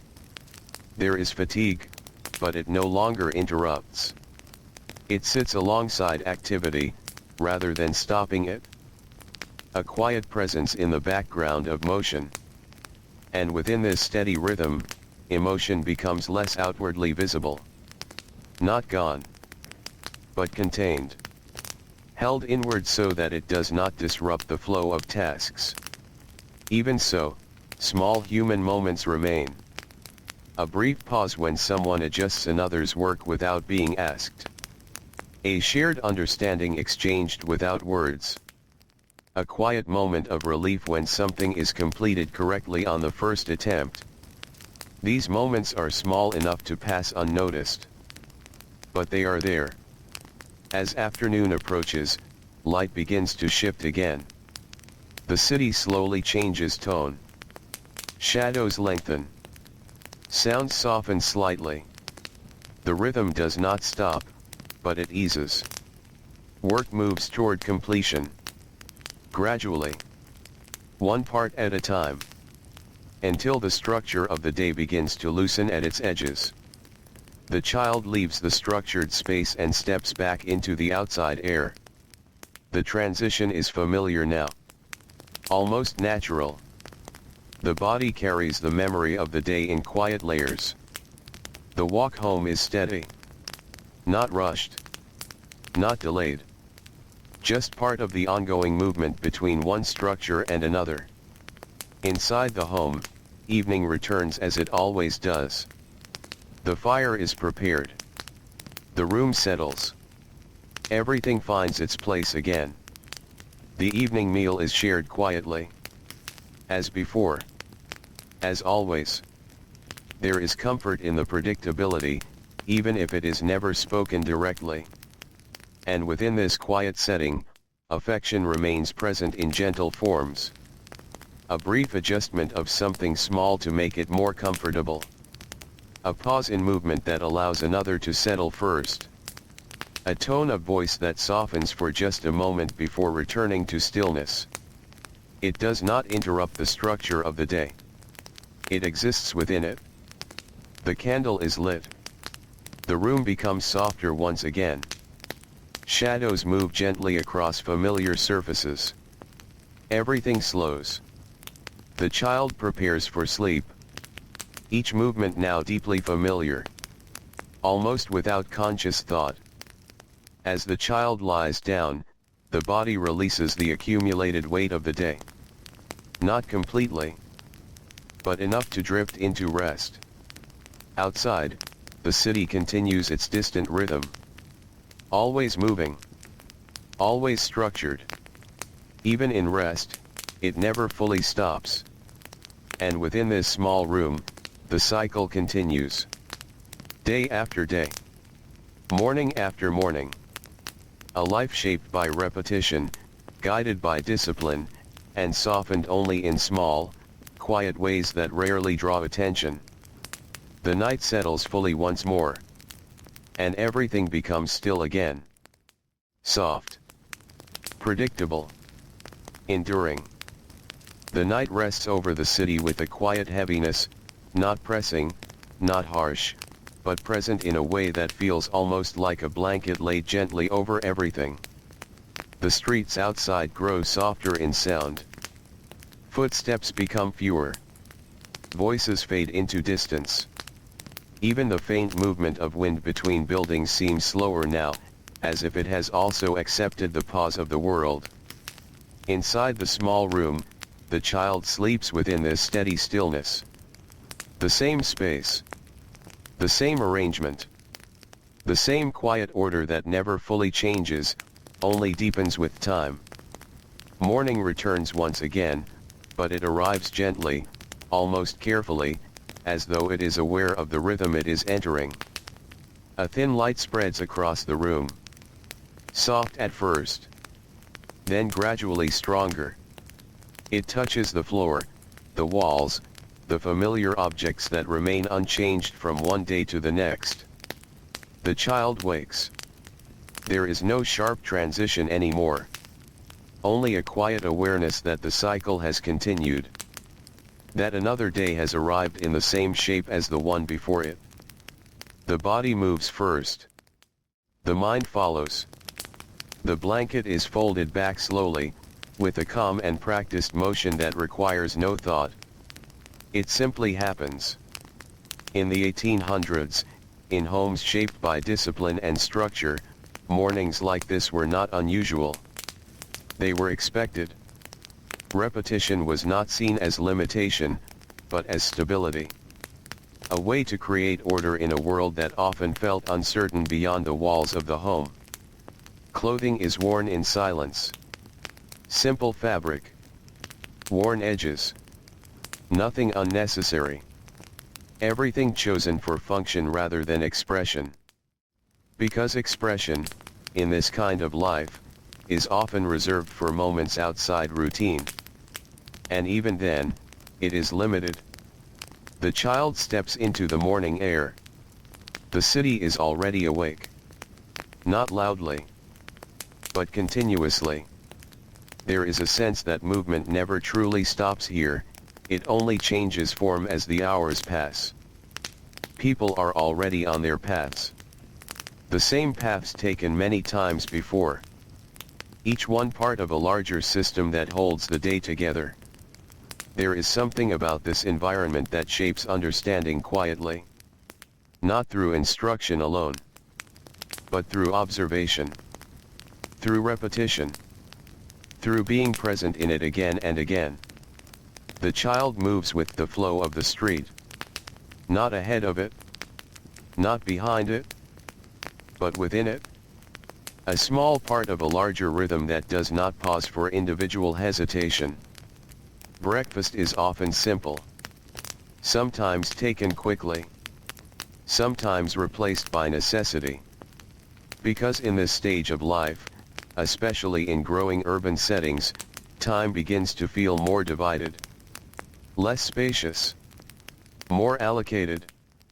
Inside homes, morning interactions remain brief.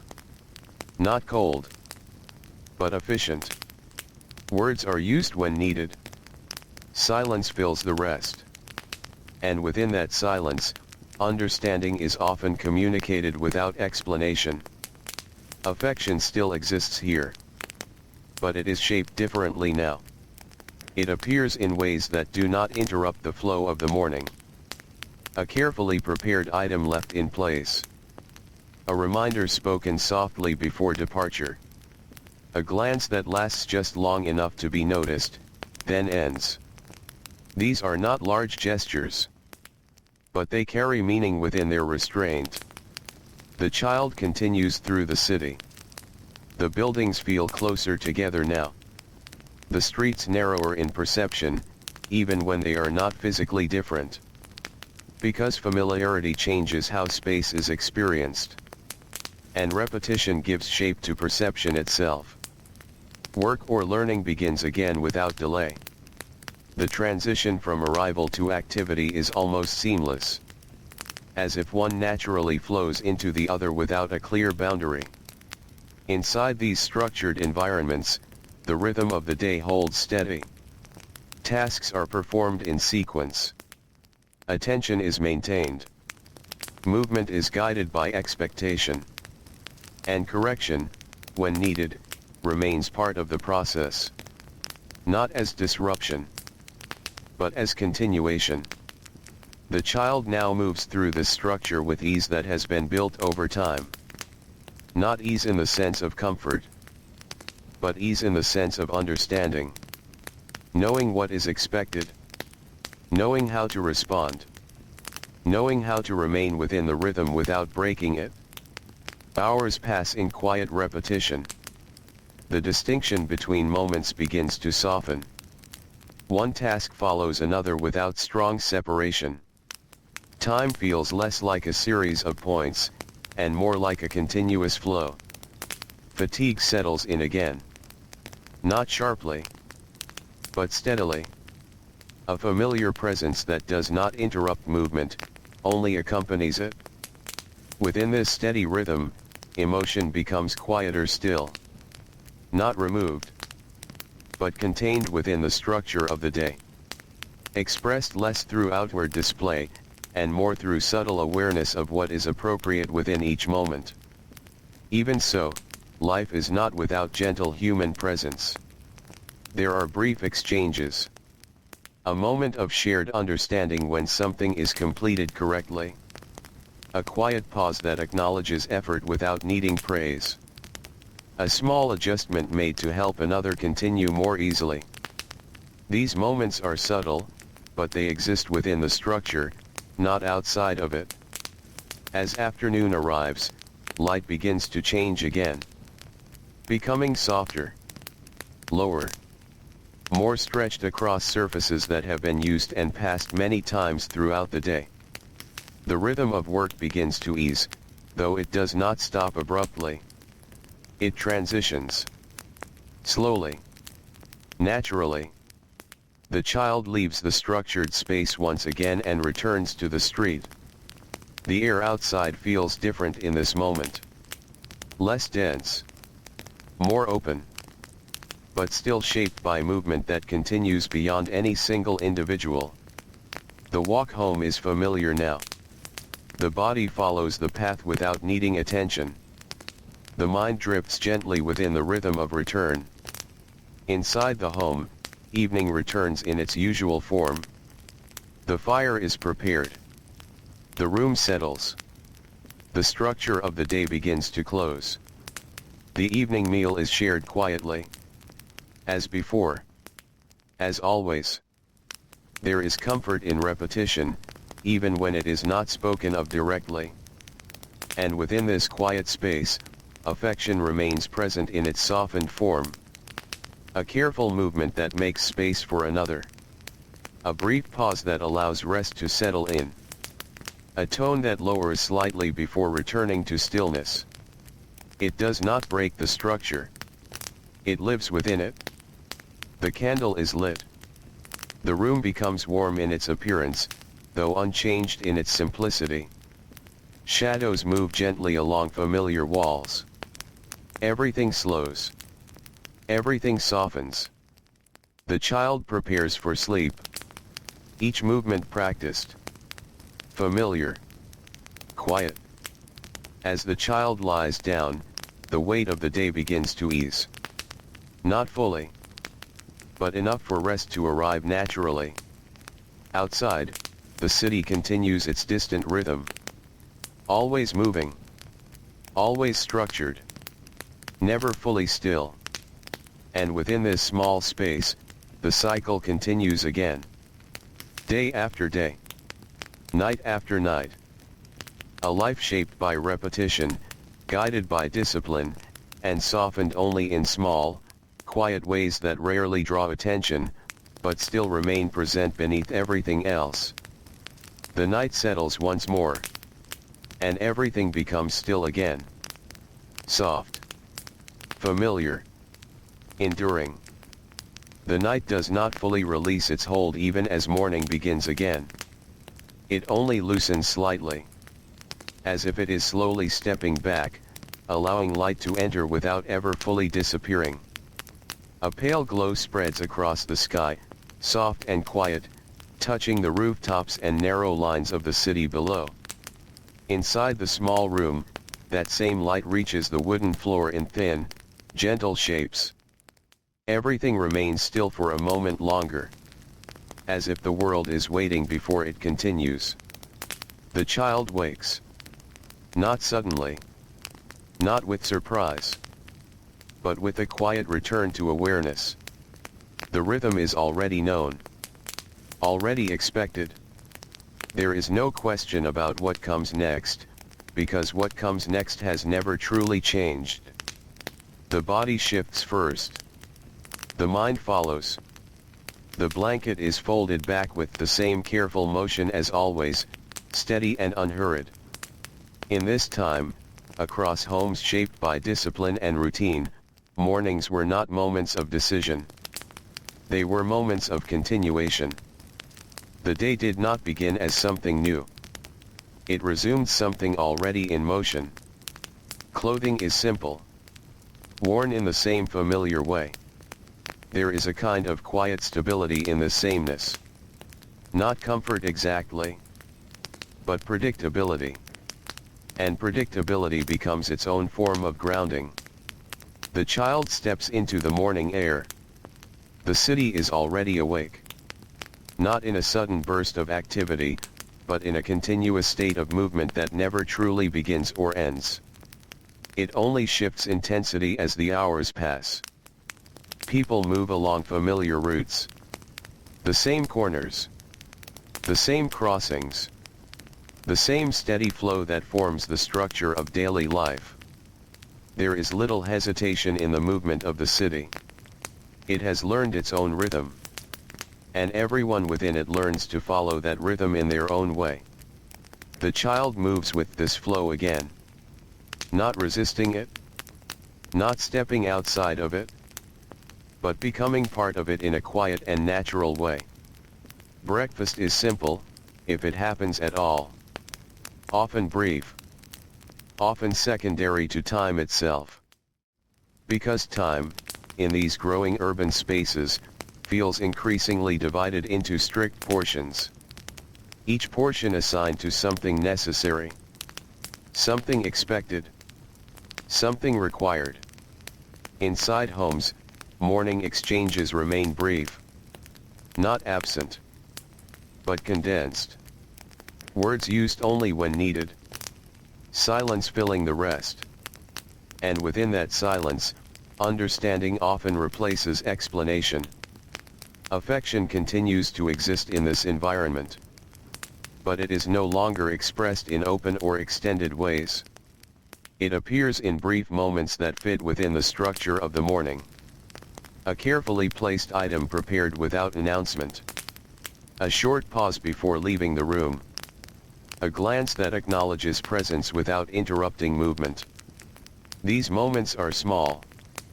But they remain meaningful within their restraint. The child continues through the city. The streets feel familiar now, not just in appearance, but in rhythm. The timing of footsteps. The flow of people. The pattern of movement that repeats each day in slightly different light. Work or study begins without delay. There is no clear separation between arrival and activity. One blends into the other as part of the same continuous structure. Inside these environments, the day unfolds in steady repetition. Tasks are carried out in sequence. Attention is maintained. Movement is guided by expectation that does not need to be spoken repeatedly, because it has already been learned. The child now moves through this structure with growing familiarity. Not through ease in the sense of comfort, but through understanding in the sense of recognition. Knowing how to remain within the rhythm. Knowing how to adjust when needed. Knowing how to continue without breaking flow. Hours pass. Not sharply divided, but gently connected. Each moment leading into the next without strong separation. Time feels less like something measured, and more like something experienced as a continuous line. Fatigue appears again. Quietly. Gradually. It does not interrupt movement. It exists alongside it. A steady presence that becomes part of the background of the day. Within this rhythm, emotional expression remains limited. Not erased, but contained. Shaped by what is appropriate within the structure of the environment. Still, small human moments remain. A brief pause when work aligns correctly. A quiet acknowledgement shared between those who understand the same routine. A small gesture made without instruction that helps another continue more easily. These moments are not large enough to change the structure of the day. But they exist within it. As afternoon approaches, light begins to soften again. The city shifts tone. Shadows lengthen. Sounds become slightly more distant. The rhythm continues, but with a subtle easing. Work moves toward its gradual close. Not abruptly, but step by step. Each task completed in its proper sequence. each movement slowing as the structure of the day reaches its natural end. The child steps back into the street once more. The air feels different again. Less enclosed. More open. But still shaped by the movement of many lives sharing the same space. The walk home is familiar now in a deeper way. The body no longer needs to think about direction. It simply follows what has been repeated many times before. Inside the home, evening returns in its usual quiet form. The fire is prepared. The room settles into stillness. Everything returns to its familiar arrangement. The evening meal is shared quietly. As before. As always. Silence is not empty here. It is structured. It holds the space between actions. It allows the day to settle without needing explanation. And within this quiet structure, affection remains present in softened ways. A small adjustment made without comment. A moment of stillness that allows another to rest first. A gentle tone that appears briefly before returning to neutrality. It is not absent. It is simply quiet. The candle is lit. The room becomes warm in appearance. Shadows move slowly along familiar surfaces. Everything softens. Everything slows. The child prepares for sleep. Each movement steady. Familiar. Almost automatic now. As the child lies down, the body begins to release the weight of the day. Not fully. But enough for rest to come naturally. Outside, the city continues its distant rhythm. Always moving. Always structured. Never entirely still. And within this small space, the pattern continues again. Day after day. Morning after morning. A life shaped by repetition, guided by discipline, and softened only in quiet, subtle ways that exist within the structure rather than outside it. The night settles once more. And everything becomes still again. Soft. Familiar. Enduring. The night remains longer this time, as if it has grown used to staying, resting gently over the city without hurry. The streets are quieter now than before, though not truly silent. There is still the faint presence of life continuing in the distance. A door closing somewhere far away. A soft step on stone. A brief sound that fades quickly into the air. But all of it feels softened, as though wrapped in something calm and steady. Inside the small room, the child sleeps within this familiar stillness. The same walls. The same narrow space. The same arrangement of objects that never shifts from one day to the next.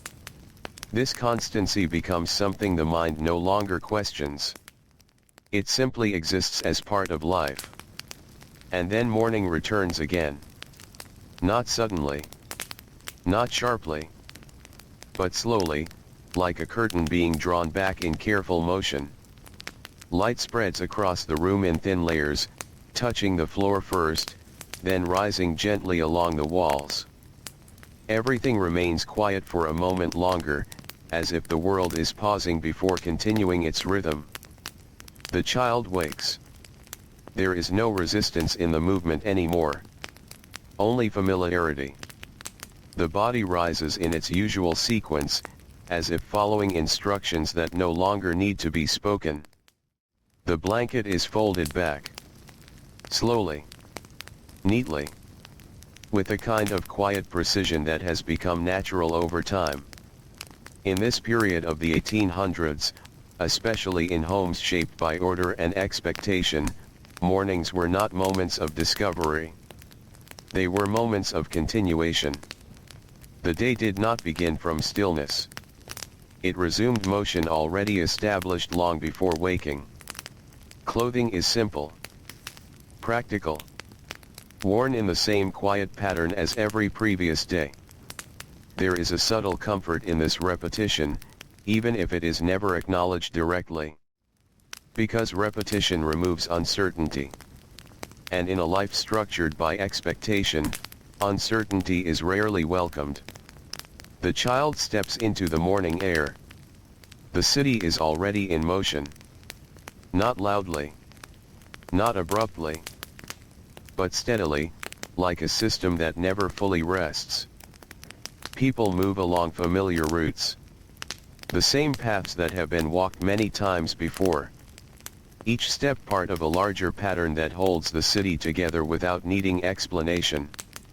There is a sense, in this environment, that life is not divided into separate beginnings. It is continuous. Flowing. One part leading gently into the next without clear separation. Breakfast, if taken, is brief. Simple. Eaten without delay. Because the structure of the day has already begun outside, and internal routines often adjust themselves to match external demands. Inside homes, morning interactions remain quiet. Not distant, but measured. Words used only when necessary. Silence filling the remaining space naturally.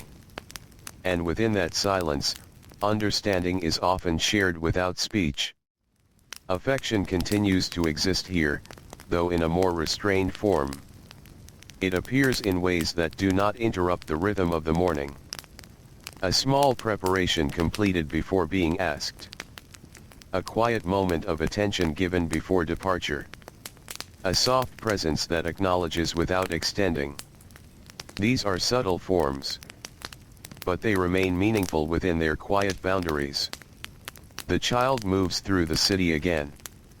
The streets feel increasingly familiar not just in appearance, but in rhythm. The timing of movement. The spacing between people. The steady flow that shapes each day without needing to be directed. Work or study begins without delay. The transition is seamless.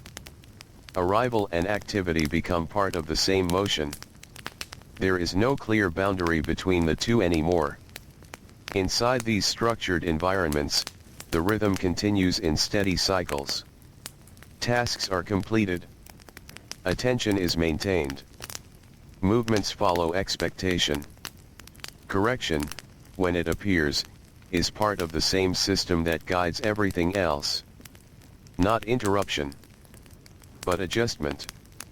The child now moves within this system with growing quiet confidence. Not confidence in the sense of ease, but in the sense of understanding.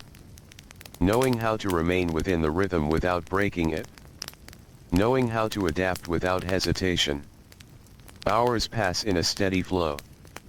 The distinction between one moment and another becomes less defined. Everything blends into a continuous experience of structured time. Fatigue appears gradually. It does not interrupt. It accompanies. A steady presence that settles into the body while movement continues above it. Within this rhythm, emotion becomes more contained. Not absent, but shaped by expectation.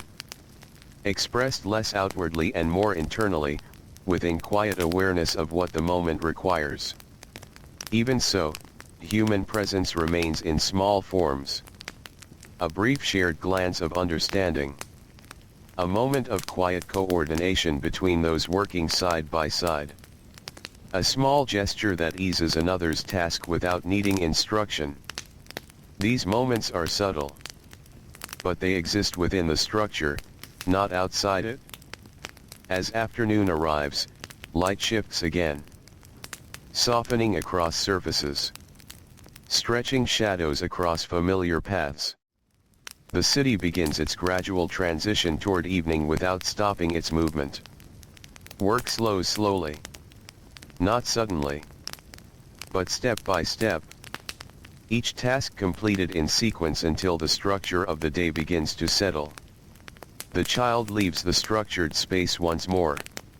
Stepping back into the street where the air feels slightly different again. More open. Less enclosed. But still shaped by movement that continues beyond any single moment.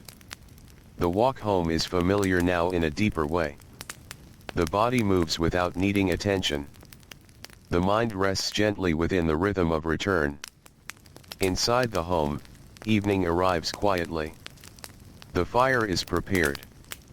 The room settles. Everything returns to its familiar arrangement. The evening meal is shared in silence. As always. Not empty silence, but structured silence.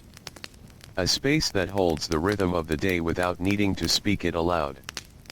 And within this space, affection remains present in its quietest form. A soft adjustment made without comment. A brief pause that allows another to settle first. A tone that shifts slightly, then returns to stillness. It exists within the structure, not outside it. The candle is lit. The room softens again. Shadows move gently across familiar walls. Everything slows. Everything quiets. The child prepares for sleep. Each movement now deeply familiar. Almost effortless. As if the body already knows the sequence before it begins. As the child lies down, the weight of the day begins to release. Not fully, but enough for rest to arrive naturally. Outside, the city continues its distant rhythm. Always moving. Always structured. Never entirely still. And within this small space, the pattern continues again. Day after day. Night after night. A life shaped by repetition, guided by discipline, and softened only in quiet, subtle ways that exist within the structure of everything else. The night settles once more. And everything becomes still again. Soft. Familiar. Enduring. The night settles more deeply now, not as something new, but as something returning to its place. It feels familiar in the way a repeated rhythm becomes familiar, not noticed anymore, simply lived within. Outside, the city does not fully stop. It only lowers its voice. The sound of life continues in distant, softened fragments, like a memory of movement rather than movement itself.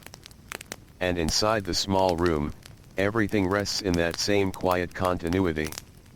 Morning comes again without urgency. There is no clear beginning to it anymore, only a gradual return of light. It spreads across the room in a slow pattern, touching familiar surfaces that have already been touched by countless previous mornings. The floor. The bed. The simple objects arranged in their steady places. Nothing has changed.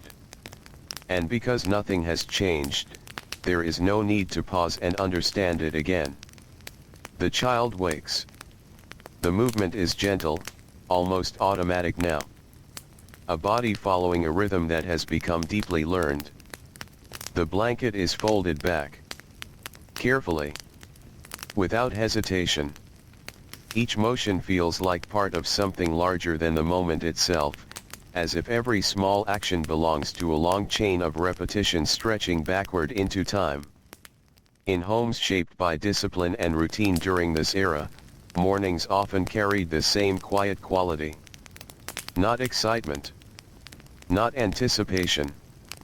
But continuation. A steady return to structure. A return to what was already known. Clothing is worn in silence. Simple fabric. Familiar texture. There is a quiet reliability in the sameness. It removes decision. It removes delay. It allows the day to begin without interruption. The child steps into the morning air. The city is already awake again. It always seems to be awake now, even in its quietest hours. Movement exists everywhere in small forms. A door opening. A cart passing. A faint voice disappearing around a corner. Everything flows gently forward, as if guided by something unseen but constant. There is a sense that life here is not divided into separate moments anymore. It is one continuous line. Morning into work. Work into evening. Evening into rest. Rest back into morning. A cycle without sharp edges. Breakfast is brief, if it exists as a separate moment at all. Sometimes it is simply part of movement. Something taken quickly before the day fully takes shape. Time feels divided in smaller pieces now, each one already assigned a purpose. Inside homes, morning interaction remains soft and limited. Not cold, but efficient. Words appear only when needed. Silence fills the spaces between them naturally. And in that silence, meaning is often understood without explanation. Affection continues in this environment, though it rarely takes center stage. It does not announce itself. It does not extend itself. It appears briefly in the spaces between tasks. A small preparation made in advance. A quiet adjustment before departure. A moment of presence that does not interrupt the structure of the morning. The child moves through the city again. The streets feel familiar in a deeper way now. Not just visually familiar, but rhythmically familiar. The timing of movement. The spacing of people. The steady, predictable flow that organizes the day without needing to be spoken. Work begins without pause. Arrival blends directly into activity. There is no separation that marks a beginning anymore. Only continuation. Inside structured spaces, repetition defines everything. Tasks are carried out in steady sequence. Attention is maintained. Movements are guided by expectation that no longer needs to be repeated aloud. It is already understood. Already internalized.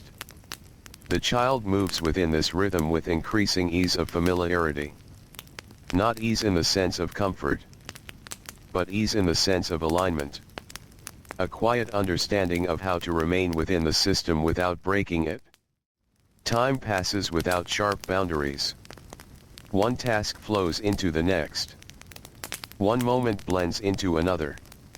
The day becomes less like a series of events and more like a continuous experience of motion.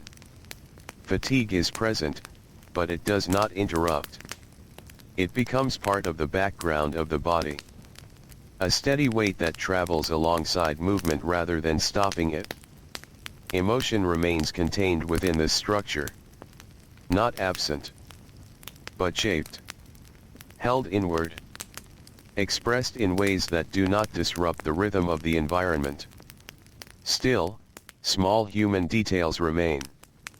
A shared understanding exchanged without words. A brief pause that acknowledges effort. A small act of assistance offered quietly and without instruction. These moments do not change the structure, but they exist within it. As afternoon approaches, the light changes again. It becomes softer, lower, more stretched across the surfaces of buildings and streets that have already seen many cycles of the same day. The city begins its gradual shift toward evening without stopping its motion. Work slows gradually. Not suddenly, but in stages.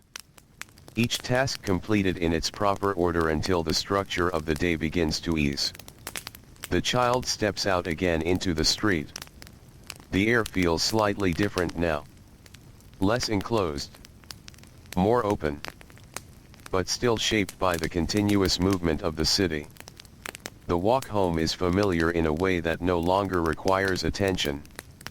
The body follows the path without thought. The mind remains lightly present within the rhythm of return. Inside the home, evening arrives as it always does. The fire is prepared. The room settles. The structure of the day begins to close once more. The evening meal is shared in quiet stillness. As always. Not empty silence, but structured silence. A space that holds the end of the day without needing to explain it. and within this space, affection remains present in its quietest form. A small adjustment made without comment. A brief pause that allows another to rest first. A gentle tone that appears briefly before returning to stillness. It does not interrupt the structure. It exists within it. The candle is lit. The room softens once again.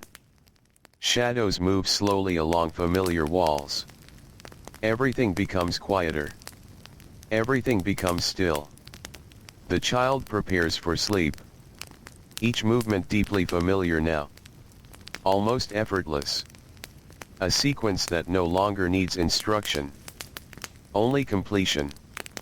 As the child lies down, the body releases the weight of the day slowly. Not completely, but enough for rest to arrive naturally. Outside, the city continues its distant rhythm. Always moving.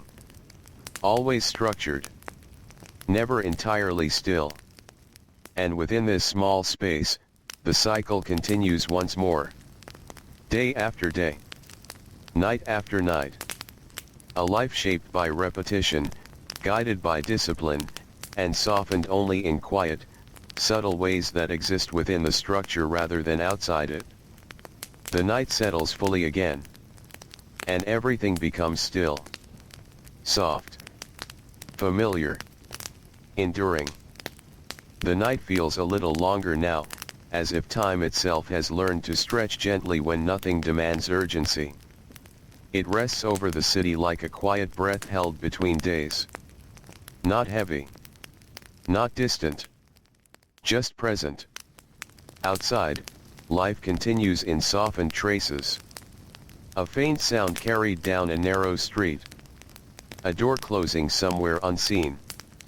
A small movement that quickly disappears back into stillness.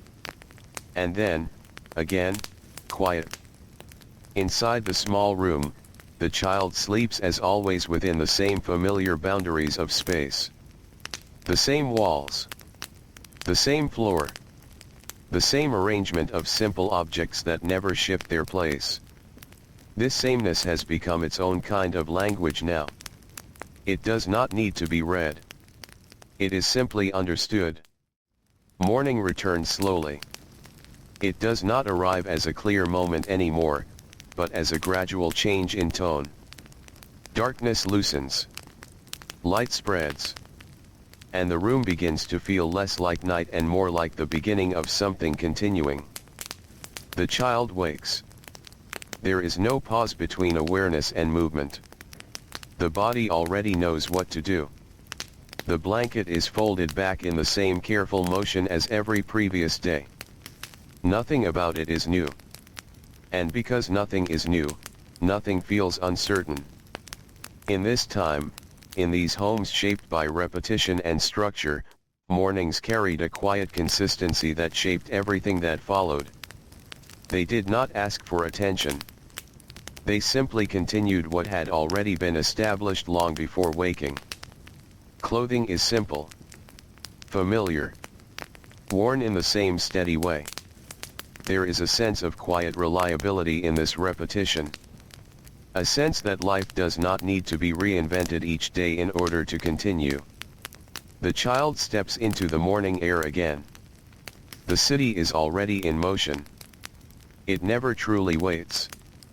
Even its quiet moments feel like part of a larger movement that never fully pauses. People pass each other along familiar routes. Not rushed. Not stopped. But moving in steady patterns that feel almost natural now, as if the city itself has trained them into rhythm. There is a kind of understanding that forms in environments like this. Not spoken, but learned through repetition. That time is structured. That movement is expected. That the day has its own shape, and individuals move within it rather than outside it. Breakfast is brief, if present. Sometimes replaced entirely by movement itself. Because in a life shaped by schedules, even small moments begin to adjust themselves around larger structure. Inside homes, morning interaction remains limited. Not absent, but reduced to what is necessary. Words used only when they serve a purpose. Silence filling the rest of the space without discomfort. Affection continues in quiet ways. Not expanded, not expressed fully, but present in subtle actions that do not disrupt the flow of the morning.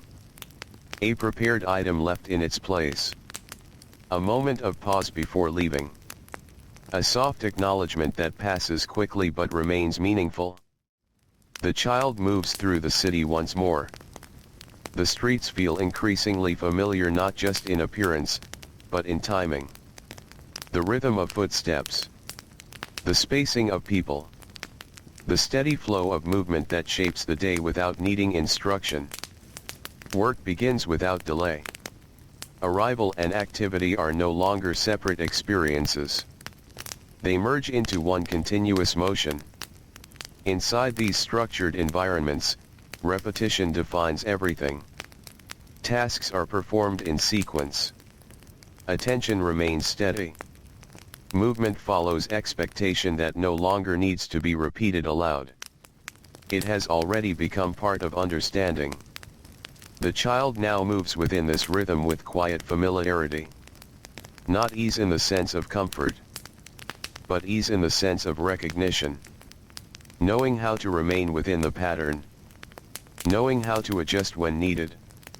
Knowing how to continue without breaking flow. Time passes without sharp edges. Moments connect smoothly into one another. The day becomes less like separate events and more like one continuous experience. Fatigue appears gently. It does not interrupt. It remains in the background. A steady presence that travels with movement rather than stopping it. Emotion remains contained within this structure. Not removed, but shaped. Held within boundaries that fit the rhythm of the day. Still, small human details continue to exist. A shared glance that acknowledges understanding. A brief pause when work aligns correctly. A quiet gesture that helps another continue without disruption. These moments are small, but they remain part of the system. As afternoon approaches, light changes again. It becomes softer, lower, more stretched across surfaces that have already seen the repetition of many days. The city begins its gradual shift toward evening. Work slows slowly, not abruptly, but in a natural easing. Each task completed in order until the structure of the day begins to settle. The child steps back into the street once more. The air feels slightly different again. Less enclosed. More open. But still shaped by the movement of countless lives continuing around it. The walk home is familiar now in a deeper way. The body no longer needs awareness to find the path. It simply follows what has been repeated so many times before. Inside the home, evening returns in its usual quiet form. The fire is prepared. The room settles. Everything returns to its familiar arrangement once again. The evening meal is shared in silence. As always. Not empty silence, but structured silence. A space that holds the end of the day without needing to explain it. And within this space, affection remains present in its quietest form. A soft adjustment made without attention. A brief pause that allows another to rest first. A gentle tone that appears and fades without drawing focus. It does not break the structure. It lives within it. The candle is lit. The room becomes warm in appearance. Shadows move slowly across familiar surfaces. Everything softens again. Everything quiets. The child prepares for sleep. Each movement now deeply familiar. Almost without thought. A sequence that has become part of the body itself. As the child lies down, the weight of the day releases slowly. Not fully. but enough for rest to come naturally. Outside, the city continues its distant rhythm. Always moving. Always structured. Never entirely still. And within this small space, the cycle continues once more. Day after day. Night after night. A life shaped by repetition, guided by discipline, and softened only in quiet, subtle ways that remain within the structure rather than outside it. The night settles again. And everything becomes still. Soft. Familiar. Enduring. The night does not feel like an ending anymore. It feels more like a resting place between versions of the same day. A pause that never truly interrupts anything, only holds it gently for a while before continuing again.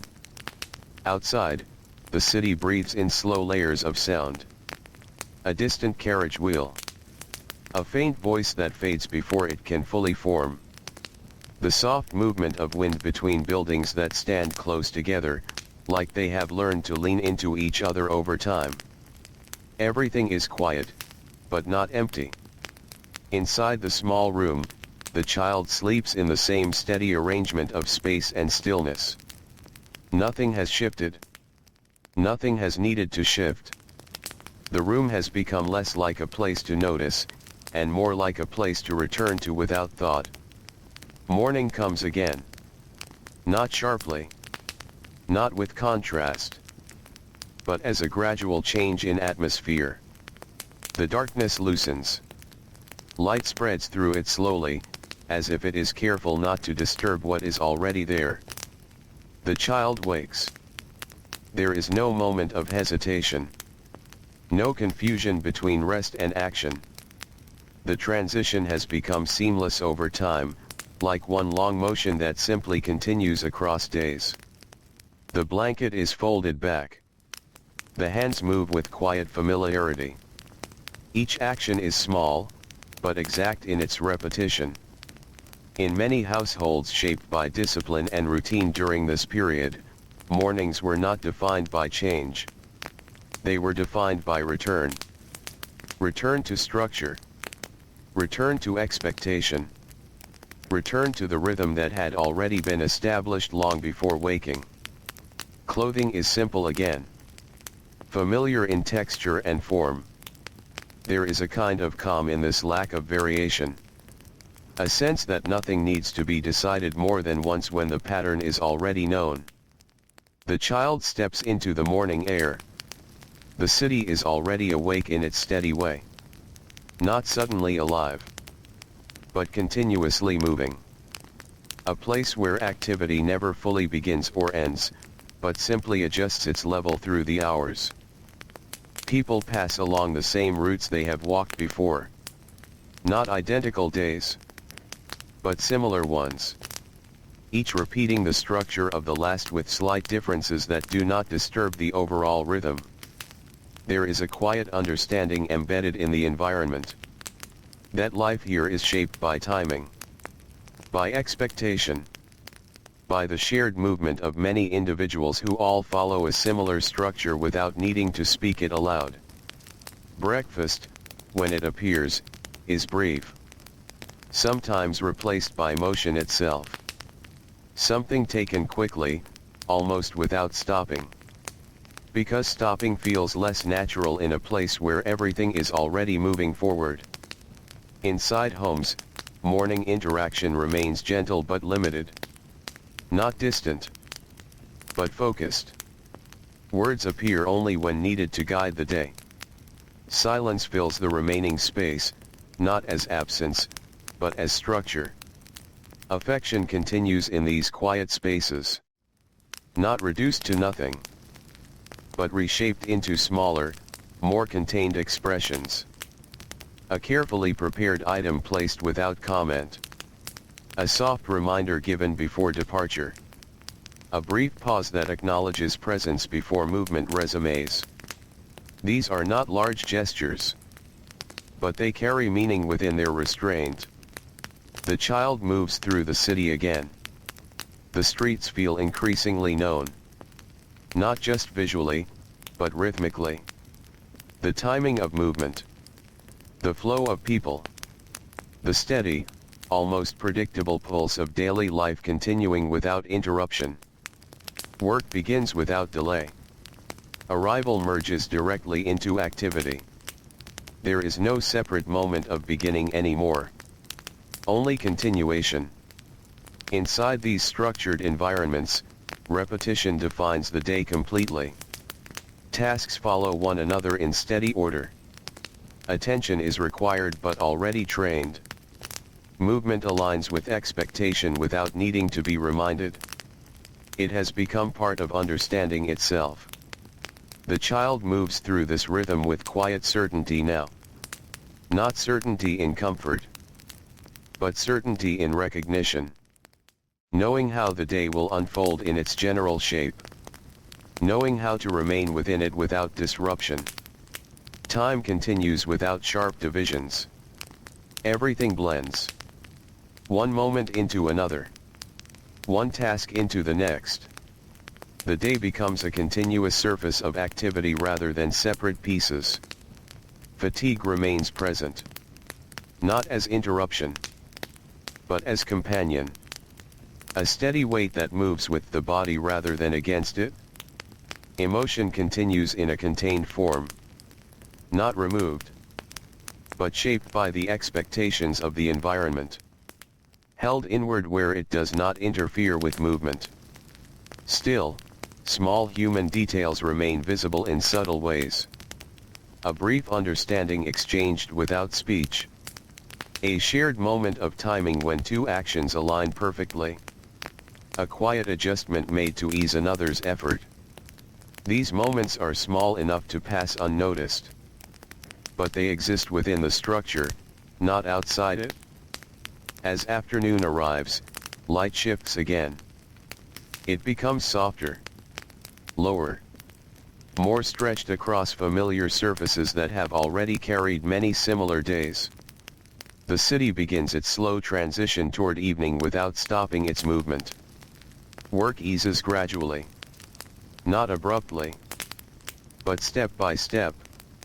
Each task completed in sequence until the structure of the day begins to settle.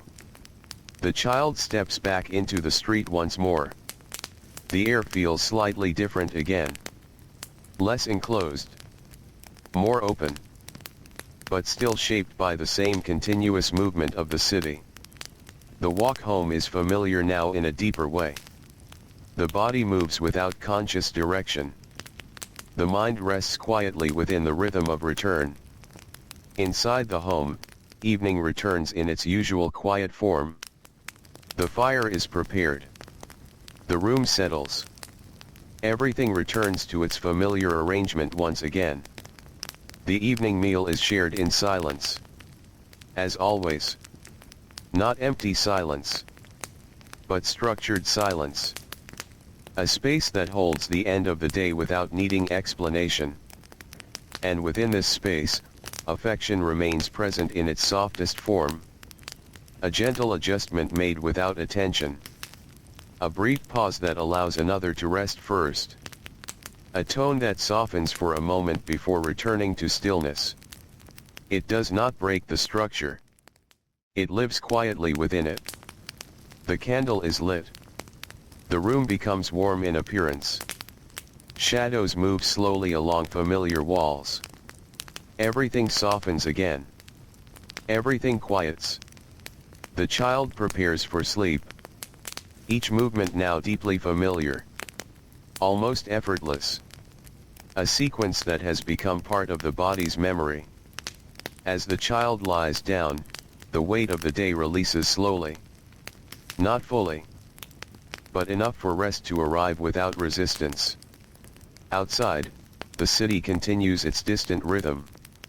Always moving. Always structured. Never entirely still. And within this small space, the cycle continues once more. Day after day. Night after night. A life shaped by repetition, guided by discipline, and softened only in quiet, subtle ways that exist within the structure rather than outside it. The night settles again. And everything becomes still. Soft. Familiar. Enduring. The night settles in a little deeper now, as if it understands that the long rhythm of these days is gently coming to rest. Nothing changes suddenly. Nothing closes with a clear edge. Instead, everything continues in the same soft pattern, only slower, quieter, more distant. The city still breathes beyond the walls. A faint sound here. A soft movement there. But even these feel far away now, like echoes rather than presence. Inside the small room, the child lies still. The same bed. The same blanket. The same careful arrangement of a life shaped by many repeated days. There is no need to think about tomorrow. Because tomorrow will come in the same way it always has. Softly. Gradually. Without asking. Over time, these childhoods of the 1800s formed something steady and lasting. Not through loud lessons. Not through sudden change. But through quiet repetition. Through mornings that always returned. Through days that followed the same careful structure. Through evenings that settled into silence. Discipline became more than instruction. It became habit. Then routine. Then something carried inward, where it no longer needed to be enforced from the outside. It lived in small actions. In careful movements. In the quiet understanding of how to move through the world without disturbing its order. And affection, though never fully gone, became something softer. Less visible. Less spoken. It did not disappear. It changed shape. It moved into small gestures. Into brief moments. Into quiet presences that stayed close, even when they were not clearly seen. A hand adjusting something without being asked.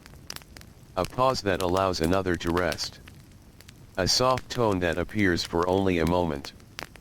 These were the ways it remained. Not large. Not expressive. But still there. In homes. In streets. In places of work and learning. The same rhythm continued across many lives. Different faces. Different rooms. But the same pattern. The same steady shaping of childhood into something structured, careful, and restrained.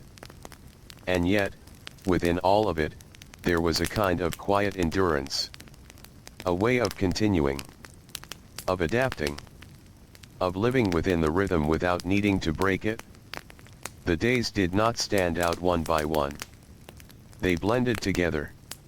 Like soft threads woven into a single, continuous fabric. Morning into afternoon. Afternoon into evening. Evening into night. And then, again, back into morning. Now, as the night deepens fully, everything becomes still once more. The small room rests. The city softens. The world quiets. There is no final moment. No clear ending. Only a gentle fading. As if the story itself is settling into rest. And somewhere within that stillness, the pattern remains. Unbroken. Quiet. Enduring. Like a slow breath that never fully leaves, only softens into silence.